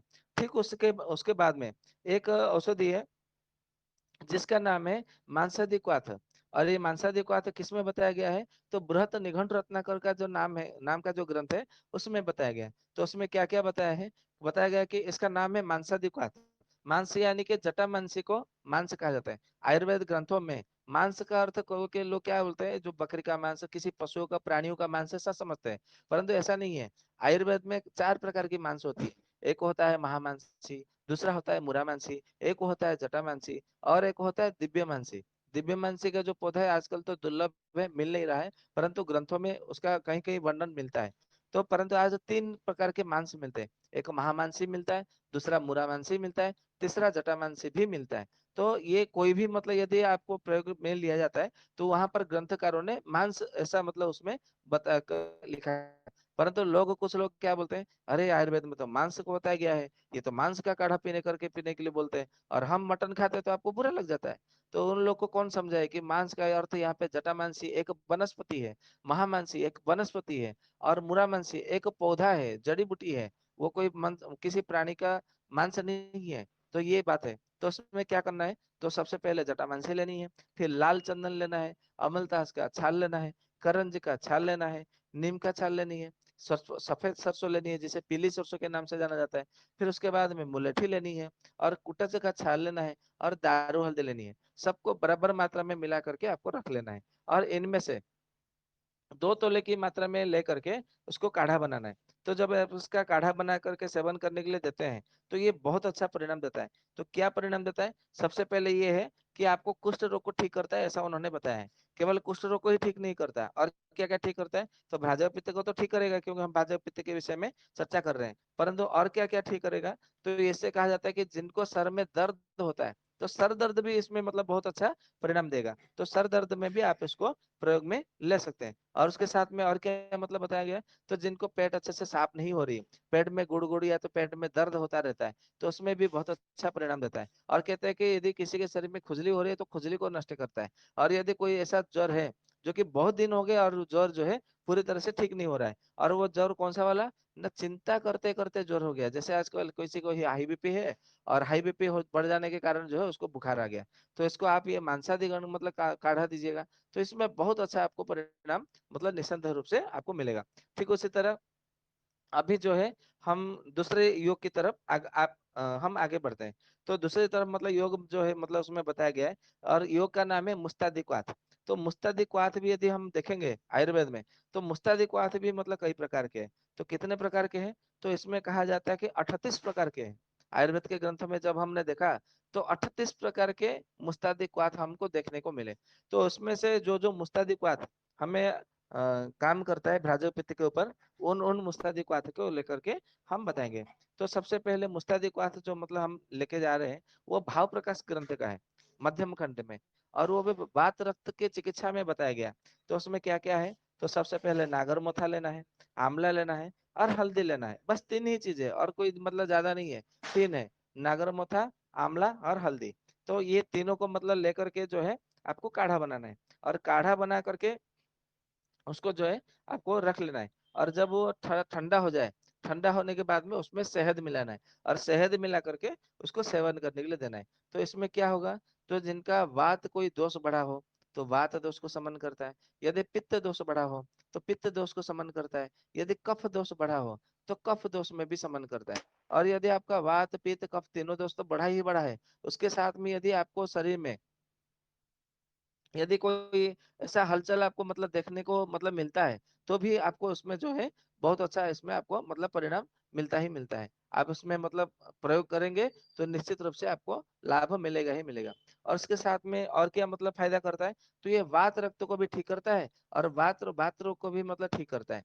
मतलब वात में जो पीड़ा होती है, तो पीड़ा में भी ये जो है आपको बहुत अच्छा परिणाम मतलब मिलेगा ही मिलेगा। उसके साथ में ये है कि ऐसा मतलब है। दूसरा मुस्तादिक वात के विषय में हम बात करते हैं। तो दूसरा जो मुस्तादिक वात मतलब बताया गया है, वो बताया गया है ये इसमें बागभट संहिता में मतलब बताया गया है। तो बागभट संहिता में मतलब क्या बताया गया है, तो कहा गया है नागरमोथा लेना है, मुनक्का लेना है और हल्दी लेना है। केवल तीन ही चीज है, और मतलब ज्यादा कोई चीज मतलब ऐसा नहीं है। तो क्या क्या मतलब है इसमें काम का और कैसे इसको मतलब प्रयोग करना है, तो नागरमोथा, मुनक्का और हल्दी, इसको काढ़ा बना करके मतलब कैसे करना है, तो सब में से एक एक तोले की मात्रा में आपको लेना है। ठीक है, और एक एक तोले की मात्रा में लेकर के इसको काढ़ा बनाइए। और जब 2 गिलास पानी में लीजिएगा, जब आधा गिलास बचे तो छान करके उसको पी लेना है। तो जब छान कर करके मतलब रखना है, हल्का गुनगुना ही इसको मतलब पी लेना है। तो ये बहुत अच्छा मतलब प्रयोग है, आप इसको प्रयोग में करेंगे लेंगे तो निश्चित रूप से आपको परिणाम मिलेगा। ठीक उसी तरह दूसरा मतलब मुस्तादिक वात जो है, ये गद निग्रह में बताया गया है। और ये किस में बताया गया है, तो ये रक्त पित्त की चिकित्सा में बताया गया है। रक्त पित्त यानी कि जिसको नाक से, आंख से, मल द्वार से, मूत्र द्वार से, योनि के मार्ग से, या तो फिर मतलब मुंह से, कान से, कहीं से भी रक्त गिरता हो, तो उसे रक्त पित्त मतलब रोग ऐसा कहा जाता है, संज्ञा दी गई है। तो रक्त पित्त की चिकित्सा में जो है इसमें बताया गया है, इसमें गद निग्रह में। तो उसमें क्या क्या मतलब योग है, तो उसमें केवल तीन ही योग है, मतलब नागरमोथा है, मुनक्का है और त्रिफला है। मतलब त्रिफला लेनी है 1 तोला, मुनक्का लेना है 1 तोला, और नागरमोथा 1 तोला। ये तीनों को लेकर के मिला करके उसको काढ़ा बना करके सेवन करिए। तो ये क्या करेगा, तो सबसे पहले इसमें कहा गया है कि आपको जो अपान वायु है वो अपान वायु को ठीक करेगा, साथ में भ्राजक पित्त को ठीक करेगा, और साथ में यदि किसी का मन यदि अधिक मात्रा में अस्थिर रहता है, विचलित रहता है, तो उस अस्थिर मन को ये स्थिर करेगा। और जिनको रात में स्वप्न दोष हो जाता है, तो स्वप्न दोष को भी ये दूर करेगा। ये बहुत अच्छा औषधि, और साथ में भ्राजक पित्त को तो ठीक करेगा ही करेगा, ये है। और उसमें मतलब दूसरा मतलब मुस्तादिक बात है, वो बंग संहिता से लिया गया है। तो वो क्या मतलब योग है, तो उसमें कहा गया है नागरमोथा लेनी है, इंद्रजो लेना है, मुलेठी लेना है, और मैन फल यानी कि मदन फल लेना है, और गिलोय लेना है। ये सबको मिला करके आपको एक एक तोले की, आधा आधा तोले की मात्रा में लेकर के इसका काढ़ा बनाना है। और काढ़ा बना करके जब ठंडा हो जाए तो उसमें शहद मिलाना है, और शहद मिला करके और दूध मिला करके जो है आपको पीना है। तो इसको पीने से क्या होगा, तो ये रक्त जो है वो पूरी तरह से शांत हो जाएगा। मतलब रक्त के अंदर जो आपका जो गर्मी है वो गर्मी शांत हो जाएगा। तो गर्मी जब शांत हो जाएगा तो क्या होगा, तो भ्राजक पित्त भी अपने आप में धीरे धीरे धीरे धीरे शमन होता चला जाएगा। तो ये सबसे पहले प्रक्रिया करनी है, ऐसा इन्होंने कहा है। परंतु ऐसा किसी वैद्य के मुख से तो हमें सुनने को नहीं मिला कि सबसे पहले ये प्रयोग करके फिर भाजपा पित्त का चिकित्सा करना है। परंतु यहाँ पे ये अनुसंधान का विषय है, तो इसको मतलब सोच करके इसको जो है आपको फिर मतलब परीक्षण करके इसके विषय में हम कुछ बता सकते हैं। परंतु इन्होंने कहा है कि जितने भी मतलब भ्राजक पित्त की चिकित्सा है, इसको सबसे पहले ये क्रिया मतलब करनी चाहिए, ऐसा उसमें कहा गया है। फिर उसके बाद में और एक मतलब प्रयोग बताया है इसी में ही, कि नागर मोथा लेनी है, अतीस लेनी है, दारू हल्दी लेनी है, घोड़ा बच लेना है और सौंठ लेना है। तो इसको मतलब लेकर के क्या करना है, जिनको भ्राजो पित्त विकृत होने के बाद में, जिनको पेट अच्छे से साफ नहीं हो रही है, बार बार जिनको मतलब जाना पड़ता है, मतलब दस्त लगता हो, या तो खाने खाने के बाद में मतलब जाना पड़ता हो, या तो फिर कुछ पानी पीने के बाद में भी मतलब फिर से दोबारा जाना पड़ता है। कोई कोई लोग होते हैं कि बोलते हैं कि हमें दिन में 3 बार 4 बार मतलब जाना पड़ता है। तो ऐसा दिन में 4 बार 3 बार 4 बार मतलब जाने की क्या आवश्यकता है, तो इसमें ऐसा क्या है, तो उसमें भ्राजक पित्त के साथ में क्या होता है कि भ्राजक पित्त के साथ में उसमें अपान वायु भी मतलब विकृत हो जाता है। इसके कारण ऐसा हमें परिणाम देखने को मिलता है। तो इसमें क्या करना चाहिए, जिससे कि मतलब हमें ये जो समस्या है उससे हमें मतलब मुक्ति मिल सकती है। तो इसमें ये करना है कि जो मतलब इसमें बताया गया नागर मोथा, अतिसा, दारू हल्दी, बच्चर, सौंठ, इसको लेकर के जब काढ़ा बनाइए, जब आधा बचे तो छान लीजिए, ठंडा होने बाद में शहद मिला करके पी लीजिए। तो ये बहुत अच्छा प्रयोग है, आप इसको प्रयोग में लीजिएगा। ठीक उसी तरह गद निग्रह में एक योग, बहुत अच्छा योग बताया गया है। योग का नाम है राज वृक्षादि पाचन क्वाथ, ऐसा करके मतलब उसमें बताया गया है। तो राज वृक्ष अर्थात क्या है, तो राज वृक्ष अर्थात पिप इसको अमलतास जो होता है उसे राज वृक्ष के नाम से भी जाना जाता है, अमलतास को। ऐसे राज वृक्ष तो दो दो मतलब पौधों को बताया जाता है। राजवृक्ष एक बरगद का पेड़ होता है, और दूसरा अमलतास भी होता है। और वृक्ष राज यानी कि पीपल का जो अश्वत्थ जो पेड़ होता है उसे वृक्ष राज कहा जाता है आयुर्वेद के ग्रंथों में। परंतु यदि हम यहाँ पे भ्राजक पित्त के आधार पर देखेंगे, और गद निग्रह में मतलब जिस आधार पर मतलब बताया गया है, तो वहां पर राज वृक्ष जो है अमलतास ही होगा, क्योंकि भ्राजक पित्त में सबसे पहले विरेचन होना आवश्यक है। और बरगद का जो है वो विरेचन नहीं करता है, अमलतास ही इसमें विरेचन करता है। क्योंकि पित्ते तो विरेचनियम, ये चरक जी का सूत्र है। ये हमें सूत्र के ऊपर भी हमें जो है कभी कभी चर्चा करना चाहिए। तो कफे है तो वमनम प्रोक्ता, पित्ते है तो विरेचनियम, वाते है तो वाते है तो स्नेहनम बस्ति, इति इति स्माहु इति स्माहु इति स्माहु च कृत्यः। अर्थात जब कफ का आपको दोष हो तो उसमें वमन कराना चाहिए, मतलब उल्टी कराने के लिए औषधि देना, पिलाना चाहिए। और पित्त यदि का चिकित्सा करना हो तो उसको विरेचन करना चाहिए, दस्ता भर औषधि देना चाहिए। और यदि वात का रोग है तो उसको स्नेहन अभ्यंग करना चाहिए, और उसके साथ में बस्ती कराना चाहिए, ऐसा मतलब कहा गया है। ऐसे तीन तीन प्रकार के दोषों के लिए तीन प्रकार अलग अलग है। तो यहाँ पर हम क्या कर रहे हैं, भ्राजक पित्त के विषय में चर्चा कर रहे हैं। तो भ्राजक पित्त में जो राजवृक्ष यहाँ पे कहा गया है, राजवृक्ष एक बरगद को पेड़ को कहा जाता है, और अमलतास को भी कहा जाता है। परंतु बरगद का छाल लीजिए, पत्ता लीजिए, फूल लीजिए, फल लीजिए, जड़ लीजिए, दूध लीजिए, उससे किसी को भी मतलब ये विरेचन नहीं होता। परंतु अमलतास का कुछ भी लीजिए तो तुरंत विरेचन हो जाता है। तो यहाँ पर जो है हमें अमलतास का लेना चाहिए। ठीक है, तो अमलतास आपको यहाँ पे लेना है, अमलतास का छाल और अमलतास का फली का गुद्दा लेना है। उसके साथ में पीपल की छाल लेनी है, और पीपल वृक्ष का यदि सार मिले तो अति उत्तम है, ऐसा उसमें कहा गया है। उसके बाद में गिलोय का सत्त लेना है, और नीम का छाल लेना है, हरिता की लेनी है, वासा लेनी है, खदीर का सार लेना है, मंजिष्ठ लेनी है, मंजिष्ठा, और कटेली लेनी है। सबको बराबर मात्रा में मिला करके रख लेना है, और इनमें से 2 तोले की मात्रा में लेकर के इसको काढ़ा बनाना है। और इसको काढ़ा बना करके जब आधा गिलास बचे तो छान करके इसको पी लेना है। तो इससे क्या होता है, तो सबसे पहले ये कि इसको आपको जो है कुष्ठ रोग को ठीक करता है, इसमें कहा गया है। और ये बात है कि जिनको अपान वायु विकृत होता है, कोष्ठकाठिन्य नहीं होता, मतलब होता है, पेट अच्छे से साफ नहीं होती, जिनको रात में भोजन के बाद में जब वो सोने के लिए जाते हैं तो नींद आती ही नहीं है, उनके लिए ये बहुत अच्छा औषधि है। आप इसको मतलब प्रयोग में लेंगे तो निश्चित रूप से आपको नींद बहुत अच्छी आएगी। तो नींद लाने के लिए, भ्राजक पित्त को ठीक करने के लिए, तो ये बहुत अच्छा औषधि है। पेट को सुबह से मतलब सुबह में पेट को अच्छे से साफ करने के लिए, तो आप इसको जो है आप इसको प्रयोग में ले सकते हैं। तो ये निस्संदेह रूप मतलब रूप से बहुत अच्छा औषधि है। आप इसको लेंगे तो परिणाम बहुत अच्छा मिलेगा। ठीक उसी तरह एक औषधि है जिसका नाम है रासनादिक्वाथ। और रासनादिक्वाथ के विषय में क्या बताएं। रासनादिक्वाथ के विषय में इतने प्रकार के मतलब उसमें बताया गया है कि रासनादिक्वाथ के विषय में, केवल रासनादिक्वाथ के विषय में देखेंगे तो कम से कम 21 प्रकार को हमको हाँ 21 प्रकार के हमको देखने को मिला। और उसमें भी मतलब जो है रासना सप्तक, रासनादि, महारासनादि, ये सब हमने मतलब नहीं लिया। रासनादि रांचा रासना पंचदश कषाय जो कि योग रत्नाकर में है, रासना पंचकम, रासना सप्तकम, रासनादि द्वादश कषाय, रासनादि दशमूलम, रासनादि पंच महामूलम, ऐसे करके कई सारे योग जो है हमने छोड़ दिए। केवल रासनादि क्वाथ के विषय में जब हमने देखा तो उसमें हमें 21 प्रकार के रासनादि क्वाथ हमें देखने को मिला। परंतु हमें कौन सा रासनादि क्वाथ वाला मतलब प्रयोग लेना है वो हमें जानना चाहिए। तो ग्रंथ का नाम है बृंद माधव। तो बृंद माधव जो सिद्ध योग है, मतलब ग्रंथ का नाम है बृंद माधव और सिद्ध योग। तो उसके वात रक्त चिकित्सा में एक योग बताया है जिसका नाम है रासनादिक्वाथ करके। तो रासनादिक्वाथ करके मतलब बहुत ही सरल योग है। सबसे पहले रासना लेनी है, फिर गिलोय लेना है और अमलतास का गुद्दा लेना है। तीनों में से एक एक तोले की मात्रा में लेना है और लेकर के एक 2 गिलास पानी में आपको उबालना है। ठीक है। और जब आधा गिलास बचे तो छान करके उसको पी लेना है। कैसे पी लेना है, तो उसमें एरंडी का तेल मिला करके पीला है। मतलब सबसे पहले काढ़ा बना दिया, उसके बाद में 4 चम्मच उसमें एरंडी का तेल मिला दीजिए और मिला करके उसको पी लेना है। तो इससे कहा जाता है कि जिसके पूरे बदन में दर्द रहता है भ्राजा पित्त के विकृत होने के कारण, जिसके शरीर में पूरे स्नायुगत दुर्बलता के कारण दर्द रहता बना रहता है, जिसको आज यहाँ कल वहां दर्द बना रहता है, जो अधिक परिश्रम करते हैं तो कहीं ना कहीं उनके हवा अटक जाती है, मतलब वायु का अवरोध हो जाता है, तो उसमें भी बहुत अच्छा परिणाम देता है। कोई कोई ऐसा करते क्या करते हैं कि जब मतलब पति पत्नी मतलब समागम करते हैं तो पति या तो पत्नी को मतलब कमर में दर्द होने लगता है।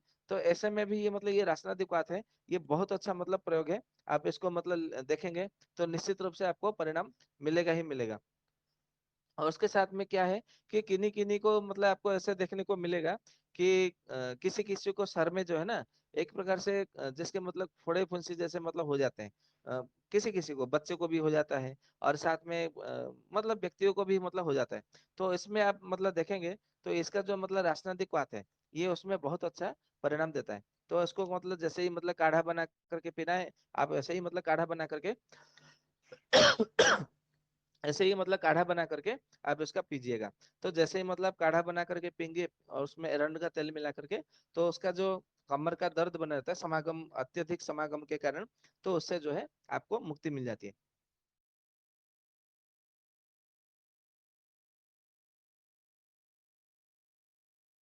हाँ जी, राम राम। आवाज आ रही है? जी वैद्य जी जी आ बहन रही जी है। आ रही है। जी। हाँ तो उसमें हाँ तो दूसरा जो मतलब हमने योग लिया है वो बच्छा दन्यादि कषाय करके मतलब बताया गया है। तो बच्छा दन्यादि कषाय भी जो है आयुर्वेद ग्रंथों में लगभग 2 प्रकार के मतलब हमें देखने को मिलता है। एक मिलता है हमें बृंद माधव ग्रंथ में और दूसरा मिलता है भाव प्रकाश में, और एक दूसरा भी मिलता है बृहत निघंटु रत्नाकर में। तो बृहत निघंटु रत्नाकर में जो बताया गया है वो जर चिकित्सा में बताया गया है। और भाव प्रकाश में भी देखेंगे तो उसमें भी ज्वरातिसार चिकित्सा में बताया गया है। परंतु यहाँ पर जो बृंद माधव में बताया गया है वो वात रक्त चिकित्सा में बताया गया है। तो नाम बच्छा धन्य आदि कषाय करके, परंतु उसके घटक और मात्रा परिणाम सब अलग अलग है और परिमाण के अलग अलग है। तो उसमें मतलब क्या है, तो उसमें कहा गया है कि केवल गिलोय का गिलोय लेना है और गिलोय का जो है उसमें काढ़ा बनाना है। और गिलोय का काढ़ा बना करके केले का चूर्ण से मतलब चूर्ण को काढ़ा बनाना है और काढ़ा बना करके उसमें जो है गूगल का प्रक्षेप देना है। गूगल का प्रक्षेप अर्थात ऊपर मतलब केवल छोड़ देना है, ऊपर उसको घोलना नहीं है। तो केवल ऊपर मतलब छोड़ करके उसमें जो है आपको घोल करके मतलब पी लेना है, केवल इतना ही करना है। तो इसको इतने मतलब में यदि आप सेवन करते हैं तो आपका सबसे पहले वात रक्त को तो ठीक करता ही करता है, उसके साथ में ये करता है कि आपका भ्राजक पित्त को भी ये निश्चित रूप से पूरी तरह से ये ठीक करता है। तो इसके लिए आप इसको प्रयोग में लीजिएगा तो बहुत अच्छा मतलब प्रयोग है, औषधि है। तो निश्चित रूप से आपको परिणाम मिलेगा ही मिलेगा। ठीक उसी तरह और एक औषधि है जिसका नाम है वासादि क्वाथ करके। तो वासादि क्वाथ भी जो है ना आयुर्वेद ग्रंथों में कम से कम 6 प्रकार के विषय में बताया गया है। एक महावसादिक्वाथ, दूसरा बृहत भाषादिक्वाथ, एक है मतलब केवल भाषादिक्वाथ, एक मध्यम भाषादिक्वाथ, एक लघु भाषादिक्वाथ, एक ऐसे करके 6 प्रकार का मतलब भाषादिक्वाथ उसमें बताया गया है। परंतु हम यहाँ पे जो लिए हुए हैं वो बृहत योग तरंगिणी के मतलब जो ग्रंथ है उसमें से मतलब लिया हुआ है। वही वात रक्त के चिकित्सा में अंतर्गत उसमें बताया गया है। तो उसमें क्या क्या मतलब है कि बासा का छाल लेना है, और गिलोय का चूर्ण लेना है, और अमलतास का फली का गुद्दा लेना है। तीनों में से एक एक तोले की मात्रा में लेना है, और ले करके जो है इसको काढ़ा बनाना है। और जैसे ही मतलब इसका काढ़ा बनाएंगे तो आधा जब बचे, मतलब 2 गिलास पानी में काढ़ा बनाइए, जब आधा बचे तो उसको छान लेना है, और छान करके उसमें जो है आपको एरंड का तेल मिला करके उसको पी लेना है। सुबह शाम ऐसे दिन में 2 बार आपको पी लेना है। तो आपका जो मतलब भ्राजक पित्त विकृत होने के कारण स्नायुओं में दर्द रहता है, कंडराओं में दर्द बना रहता है, धातुगत क्षय हो जाता है, या तो स्वप्न दोष हो जाता है, या तो शरीर पूरे बना रहता है, नींद नहीं आती, शक्ति नहीं रहती, या तो मन में उत्साह नहीं रहता, या तो पूरे शरीर में सर्वांग सूल होने लगता है, अंग मर्द होने लगता है, अंगड़ाई अंगड़ाई आने लगती है, आलस्यता भरा पड़ा रहता है, शरीर में गुरुता रहती है, गुरुता यानी कि भारीपन रहता है, और पेट में कुड़कुड़ गुड़गुड़ ऐसा कुछ आवाज आने लगता है। तो इसमें बहुत अच्छा ये औषधि का मतलब प्रयोग है। आप इसमें प्रयोग करिएगा तो निश्चित रूप से आपको परिणाम मिलेगा। ठीक उसी तरह हरित संहिता में भी एक वासादिक्वाथ करके उसमें मतलब बताया गया।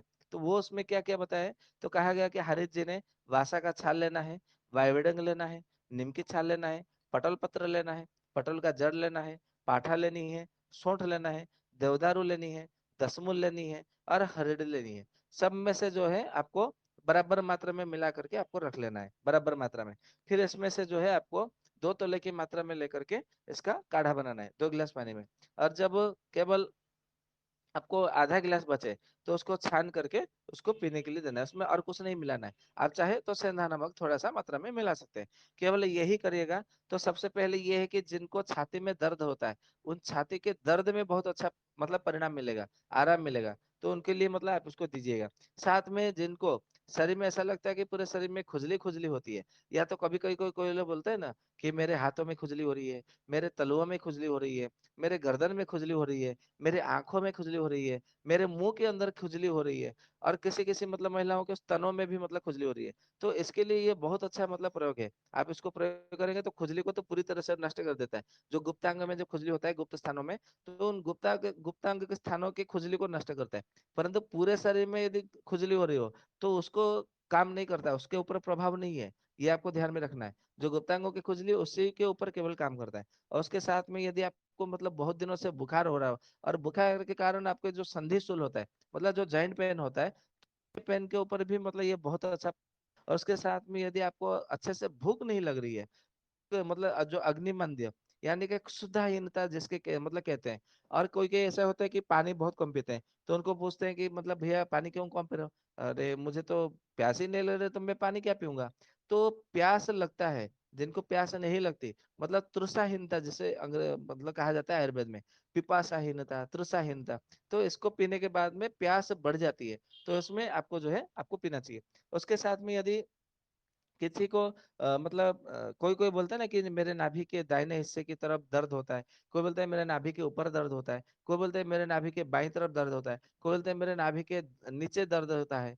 तो आपको पता नहीं कि, और किसी किसी को नाभि में दर्द होता है, नाभि के किसी भी स्थान के पास आसपास दर्द होता हो, केवल इसका काढ़ा यदि पिला देते हैं तो दर्द को पूरी पूरी तरह से वो ठोक मतलब रोक देता है, ठीक कर देता है। और उसके साथ में जो है यदि आपको, यदि बवासीर के कारण यदि आपको मतलब जो है रक्त गिरता है, या तो फिर आपको मतलब किसी महिला को रक्त प्रदर की समस्या है और रक्त को बंद करना है, तो इसके लिए बहुत अच्छा ये औषधि है। आप इसको प्रयोग करेंगे, क्योंकि जब हमारे शरीर में से कहीं से भी रक्त का प्रवाह हो जाता है ना, तो हमारे भाजपा पित्त को विकृत कर देता है। तो ये भाजपा पित्त को विकृत न करने के लिए रक्त कितने समय, रक्त जाते समय, रक्तस्राव के समय आप इसको प्रयोग में अवश्य लाइएगा। तो ये बहुत अच्छा प्रयोग है। इसको जो है आप इसको प्रयोग में अवश्य लीजिएगा। ये हरित संहिता का मतलब योग है, महर्षि हरि जी ने बताया है। तो अ, समय तो काफी हो गया, तो मैं अपने व्याख्यान को यहीं पे विराम देता हूँ। तो आप लोगों को यदि कोई शंका हो तो आप प्रश्न कर सकते हैं। अभी तो मैंने तो मतलब जितना खोज निकाला है आयुर्वेद के ग्रंथों में से, वो ही मतलब मैं आप लोगों के सामने हमने केवल आपको उपस्थापना किया है। ऐसे तो कई सारे योग है, कई सारे मतलब योग है, तो हमने कितना खोज पाए हैं? जितना हमने निकाल करके निकाला, तो वही आप लोग के सामने उपस्थापना किया।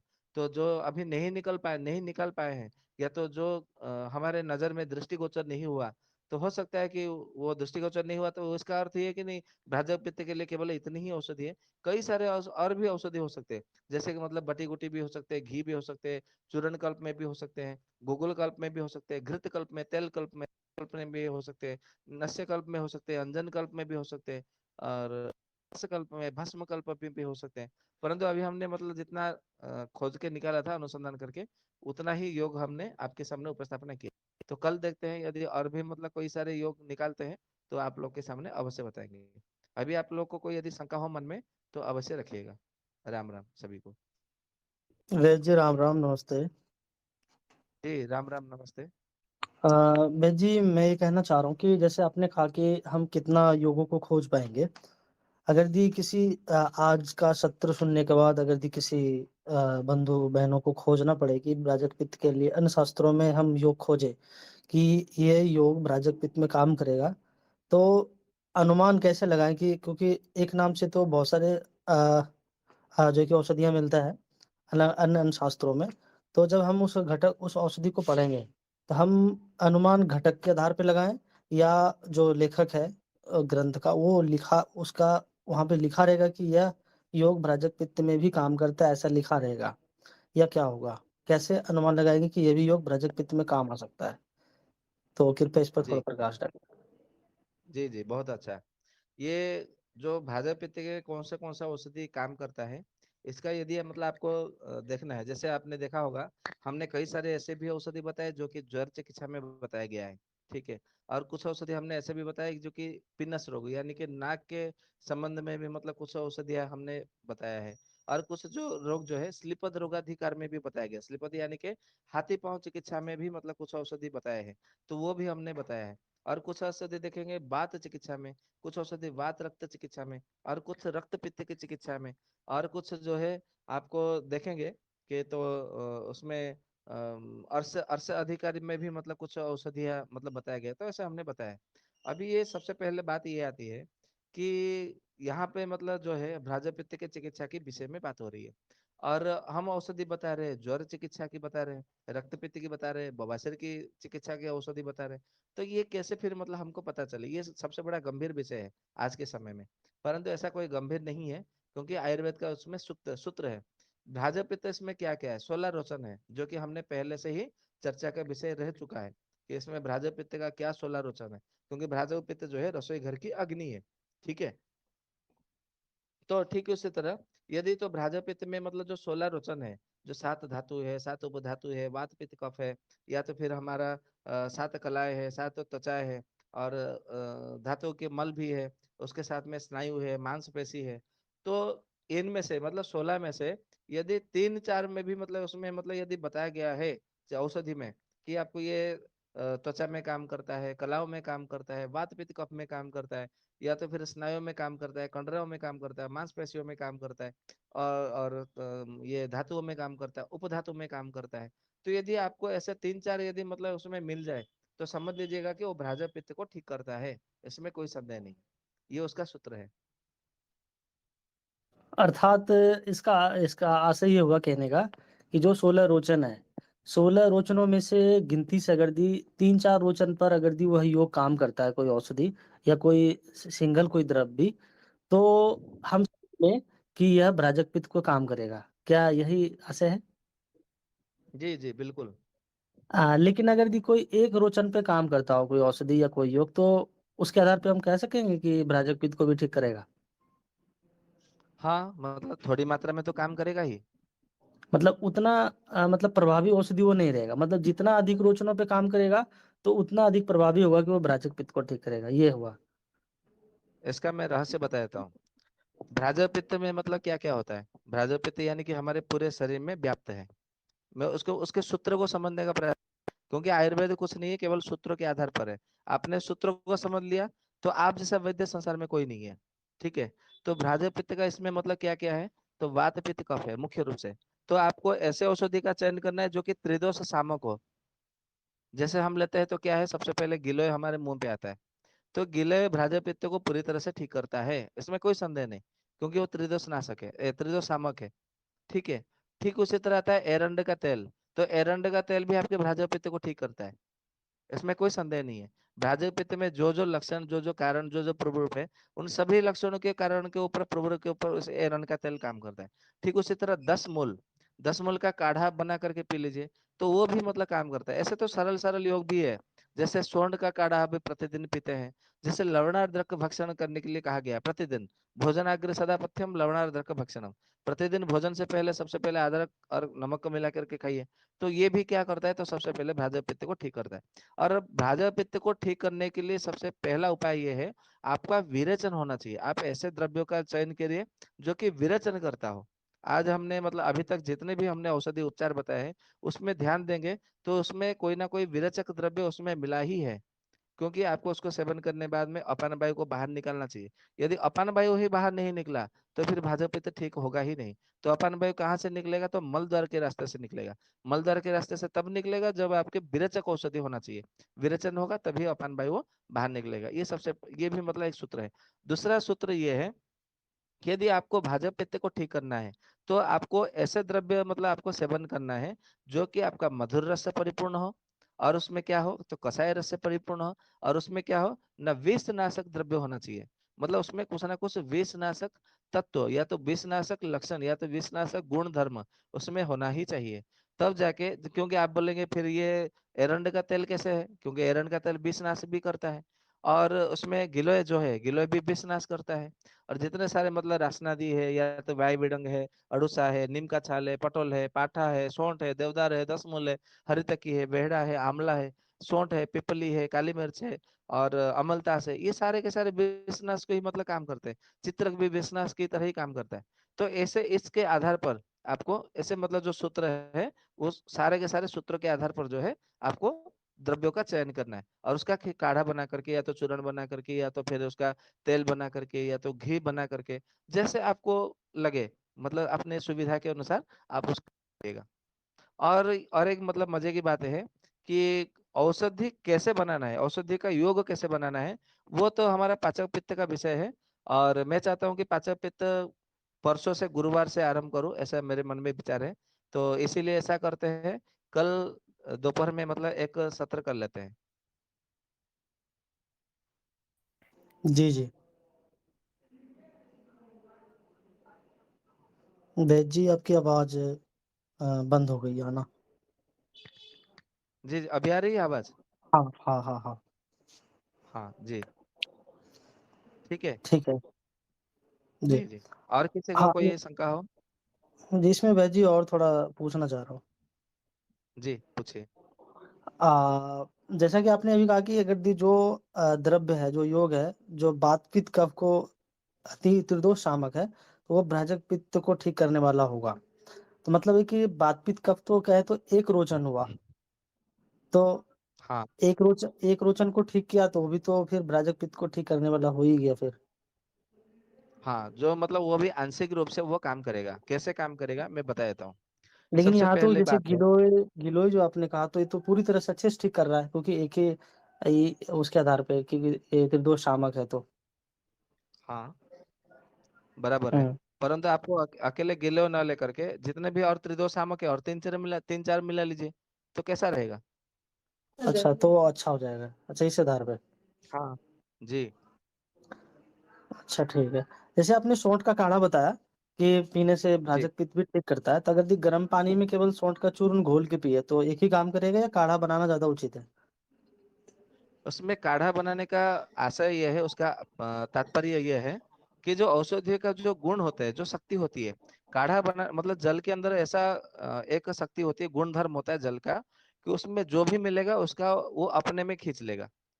ठीक है। जैसे मतलब धरती का क्या गुण धर्म होता है, उसके ऊपर कुछ भी होगा तो वो अपने अपने तरफ वो खींच लेता है। जैसे लोहा चुंबक अपने आप को मतलब चुंबक जो है लोहे को खींच लेता है, ठीक उसी तरह जल का भी एक गुण धर्म है कि उसमें आप कुछ भी मिलाए तो वो जल जो है, जैसे मतलब लवण मिलाइए तो लवण का रस को, गुण को जल अपने में विलीन कर देगा। आपने यदि गुड़ मिलाए तो गुड़ के गुण गुण को, शक्ति को वो विलीन कर देगा।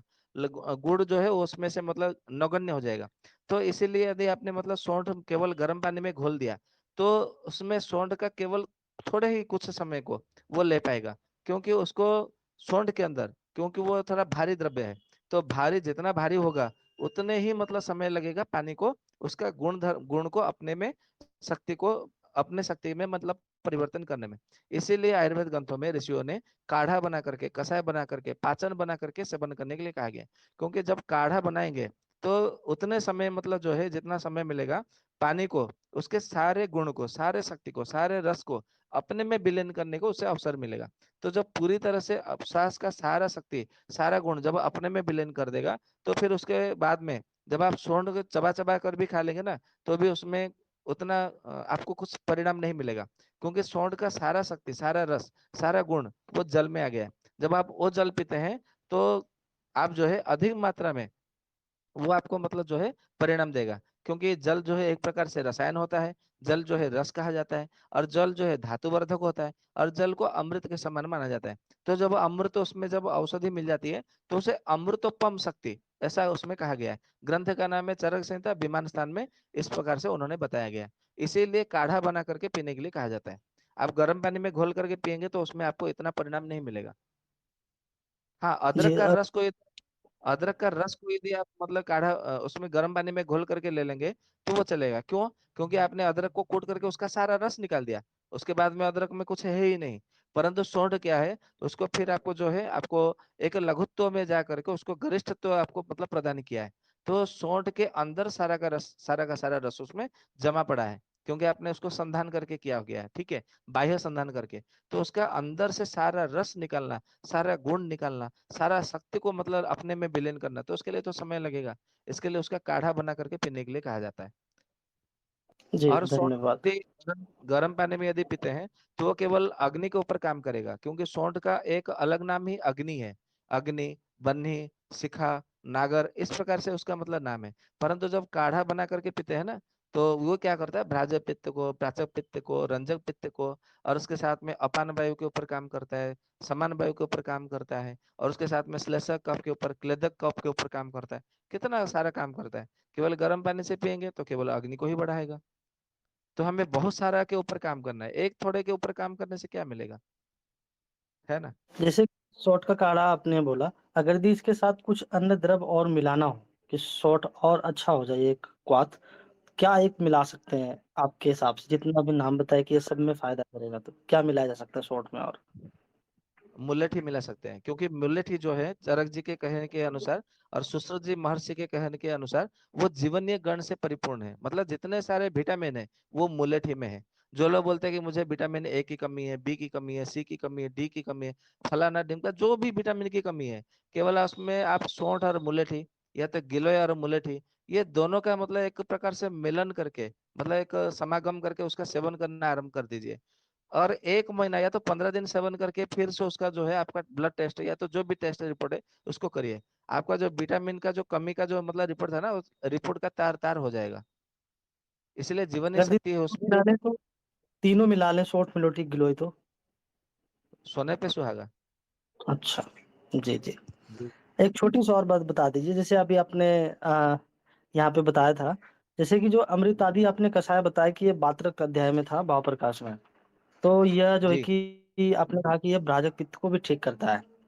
तो अब जी। यहाँ पे हम आपका आपने कैसे अनुमान लगाया होगा कि यह जो है कि ब्राजक पित्त को ठीक करता है? क्या भाव मिश्र जी ने लिखा है कि ब्राजक पित्त को ठीक करता है, या आप घटक के आधार पे आपने लिया इसको? नहीं, वहां पे लिखा हुआ है, ये भाजपा अच्छा, पित्त को ठीक करता है, वहां पे लिखा हुआ है। कुछ कुछ अगर ये नहीं। औषधियों में लिखा रहता है, कुछ कुछ अच्छा, औषधियों में लिखा रहता है, और कुछ कुछ औषधि में आपको जहाँ वहां पे देखिएगा कि ये कला के ऊपर काम करता है क्या, त्वचा के ऊपर काम करता है क्या, धातु के ऊपर काम करता है क्या, उसके सूत्रों के आधार पर आपको जो है उसमें से। इसलिए तो हमने कहा कि हो सकता है कि कुछ कुछ योग हमसे छूट भी गए हो, क्योंकि जल्दबाजी में हमको योग निकालना पड़ता है कि आज रात को सत्र है और उसमें हमें मतलब उपस्थापना करना है, तो कौन से योग है। ऐसा नहीं कि हमने सारे के सारे योग को हमने अपने जीवन में अनुभव कर लिया, ऐसा नहीं है। परंतु हमारी प्रयास ये है, क्योंकि ये रिकॉर्ड रहता है, तो भविष्य में आने वाले पीढ़ियों के लिए ये आयुर्वेद जो है एकदम से सरल बन जाए, इसलिए हम थोड़ा ये परिश्रम करते हैं। जो लोगों को मतलब कम परिश्रम में बहुत कुछ मतलब कम समय में बहुत कुछ प्राप्त कर सकते हैं, क्योंकि वर्तमान अब पीढ़ी है वो मतलब उनको लिए कोई ऐसा मार्गदर्शन करने वाला होगा नहीं होगा, ये भी एक गंभीर विषय है भविष्य में। क्योंकि चारों ओर जितने अच्छाई भी बढ़ रही है तो उतना बुराई भी बढ़ रही है। जैसे सोशल मीडिया के माध्यम से कोई अच्छा का तो बुराई भी फैलाते हैं। तो जितना जैसे दिन है 360 दिन है, तो दिन 360 है तो रात में भी 360 है। तो ये भी बात है। तो इसलिए हम ये प्रयास कर रहे हैं। ऐसा ऐसा नहीं है कि हमने सारा का सारा हमने निकाल लिया हो, कुछ कुछ योग हमसे छूट भी गए होंगे, ऐसा नहीं है। तो कभी उसको आराम से निकाल करके उसका, मेरी तो इच्छा है कि स्वस्थ समृद्ध परिवार का एक किताब लिख छपा जाए। तो उसमें एक एक पित्त के लिए अलग अलग एक पुस्तक, उसका पुस्तक का रूप दे करके जैसे प्राणवायु के लिए एक अलग से किताब, अपान वायु के लिए एक अलग सा किताब, ऐसे अलग अलग किताब रखेंगे तो कितना बढ़िया रहेगा, अच्छा रहेगा। तो लोगों को एकदम से जो है सरल हो जाएगा, सुगम हो जाएगा, सहज भी मतलब हो जाएगा समझने में आयुर्वेद को। जी, जी, जी, जी। ये तो बड़ा ही सुंदर कार्य होगा। तो ऐसा अवश्य प्रयास करेंगे हम सभी सब मिल कर के, ताकि ऐसा लोगों के बीच में आए। जैसे कि उसी तरह से था एक बृंद माधव का आपने कहा रसनादिक्वाथ कि जो है कि ये तो यह कहाँ पे काम करता है, मतलब वात आदि दोषों में काम करता है। तो इसमें भी लिखा है कि भ्राजक पित्त आपने कहा, तो इसमें क्या था? किस आधार पे आपने लिया था?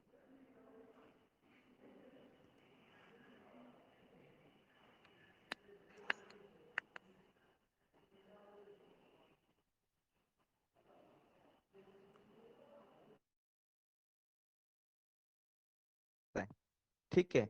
तो स्नायुओं के ऊपर मतलब काम करता है, इसलिए हमने उसको पहले सबसे पहले चयन किया। क्योंकि भ्राजक के अंदर क्या होता है, स्नायु तो है बीच में है ना। आवाज कट गई थी थोड़ी आपकी, रासनादिक्वाथ का। अच्छा, अच्छा, कहाँ से कहाँ तक सुने आपने? अभी बस तुरंत सुना ही दिया था कि अभी जो बोलना आपने स्टार्ट किया। अच्छा, ऐसा है, ठीक है, मैं दोबारा मतलब आराम करके बोल देता हूँ।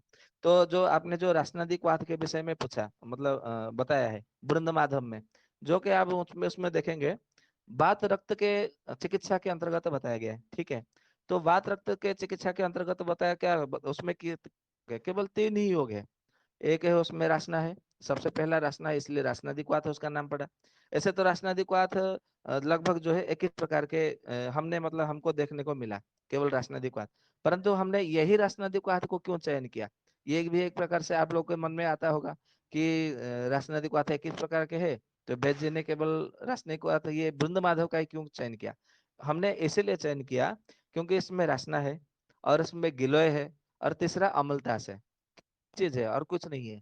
तो उसमें जैसे हमने कहा था भ्राजक पित्त को ठीक करना है तो सबसे पहले विरेचक द्रव्य होना चाहिए, क्योंकि विरेचक द्रव्य होकर के आपका पित्त निकलेगा और अपान वायु निकलेगा। तो अमलतास का वो काम करने का काम है कि अपान वायु को बाहर निकालना और विरेचक द्रव्य होना। ठीक है।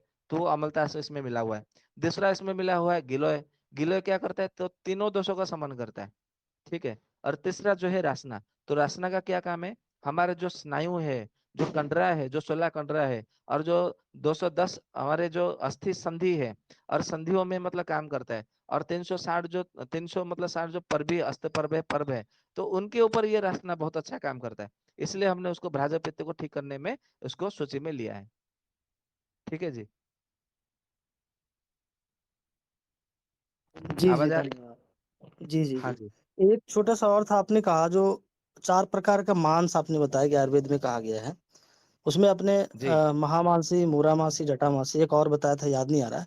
तो जहाँ पे भी मांस हम्म। रस लिखा होता है तो वहाँ पे क्या लें? जीवों का मांस या औषधियों का ही है? नहीं, वहां पर जीवों का मांस नहीं लेना है। वहां पर जीवों का मांस नहीं लेना है। मांस यानी कि आपको 4 प्रकार का मांस तो बताया गया है आयुर्वेद में। ठीक है।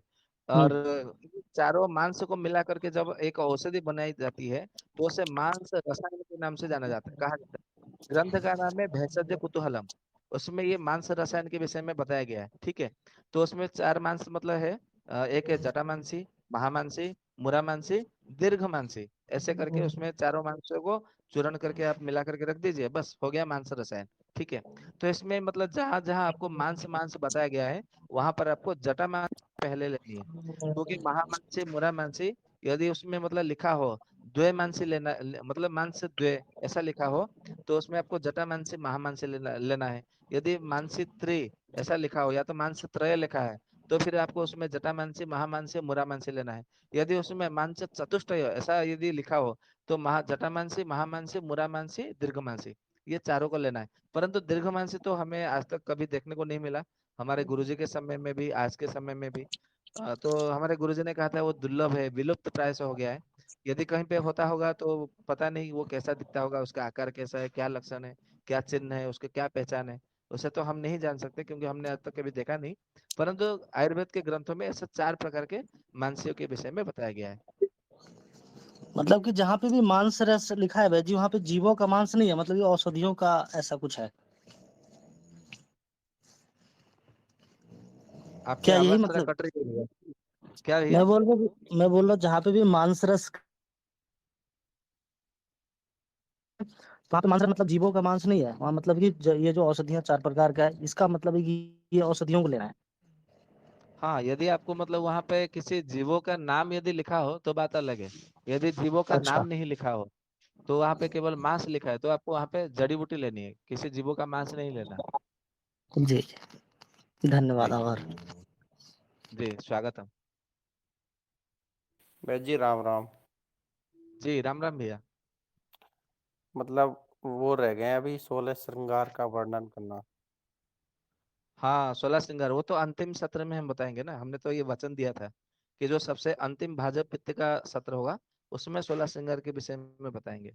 मैं इसलिए कह रहा हूँ क्योंकि अगर परसों से पाचक पित्त शुरू होगा तो फिर कल अंतिम हो जाएगा ना। तो कल बता देंगे। अब अभी चांद्रायण व्रत रह गया है। हाँ, चांद्रायण व्रत तो वो तो अलग है, एक सत्र अलग बनेगा।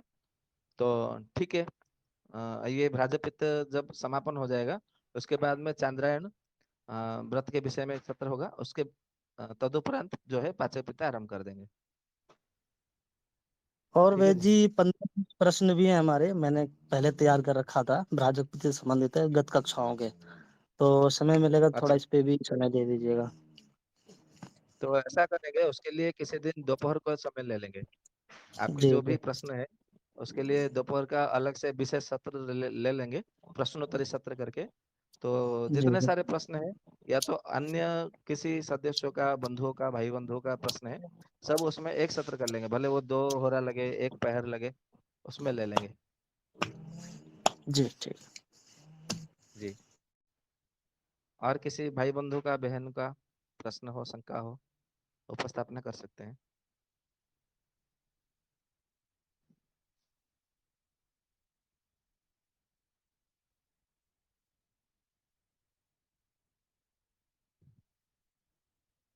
किसी का भी नहीं है?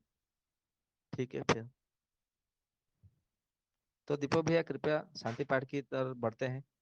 किसी का तो कोई शंका नहीं है, प्रश्न नहीं है। ये ठीक है। अरुण जी हैं क्या? जी जी। जी, शांति पाठ करेंगे।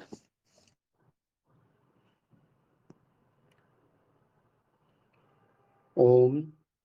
आप सभी को सादर नमस्ते, वंदे मातरम। वैद्य जी को बहुत बहुत धन्यवाद। आज का बहुत ही अच्छा व्याख्यान रहा और बहुत सरल शब्दों में आपने बताया, इसके लिए आपको कोटि कोटि नमन। अन्य श्रोतागण को भी मेरा सादर नमस्ते।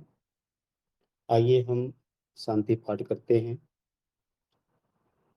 ओम सहना भवतु सहनौ भुनक्तु सह वीर्यं करवावहै तेजस्विताधीतमस्तु मा विद्विषावहै। ओम शांति शांति शांति। ओम। सभी को पुनः से नमस्ते, वंदे मातरम। भाई राजीव दीक्षित अमर रहे। अपने जीवन में भाई राजीव दीक्षित जी को जरूर सुने और लगभग सभी बीमारियों से समाधान पाने हेतु स्वस्थ समृद्ध परिवार पे बने रहें और इस चैनल पे समय दें और आप भी एक वैध कुशल चिकित्सक बने। धन्यवाद। वंदे मातरम। जी। और एक महत्वपूर्ण बात हम यहाँ पे कहना चाहते हैं कि जितने सारे श्रोतागण हैं या तो सदस्यगण हैं या तो स्वस्थ समृद्ध परिवार में सदस्यगण हैं, उन सभी में परस्पर जो है प्रेम, श्रद्धा, स्नेह, आदर, सम्मान का भाव बने रहे, जिससे के कारण जो है आप एक बहुत अच्छे वैद्य बन सकते हैं। क्योंकि यदि परस्पर स्नेह, श्रद्धा, भाव, प्रेम यदि नहीं रहेगा, आदर सम्मान नहीं रहेगा, आप कितना भी ज्ञान अर्जित कर ले, कितना भी कोई विद्या को पराकाष्ठा को प्राप्त कर ले, वो सब व्यर्थ है, वो किसी काम का नहीं होगा। जिस प्रकार महाभारत में जो दानवीर कर्ण है, वो शिखर तक पहुंच कर भी वो आज विलुप्त प्राय सा हो गया, उनकी कोई गाथा इतना नहीं। ठीक उसी तरह केवल आप परस्पर जो है स्नेह, प्रेम, भक्ति भाव से जुड़े रहे। इसी के साथ में इसी भगवान को से प्रार्थना करते हुए आप सबसे विदा लेता हूँ। राम राम, आप सभी को शुभ रात्रि। आप सबका जो है दिन जो है और जीवन जो है मंगलमय हो।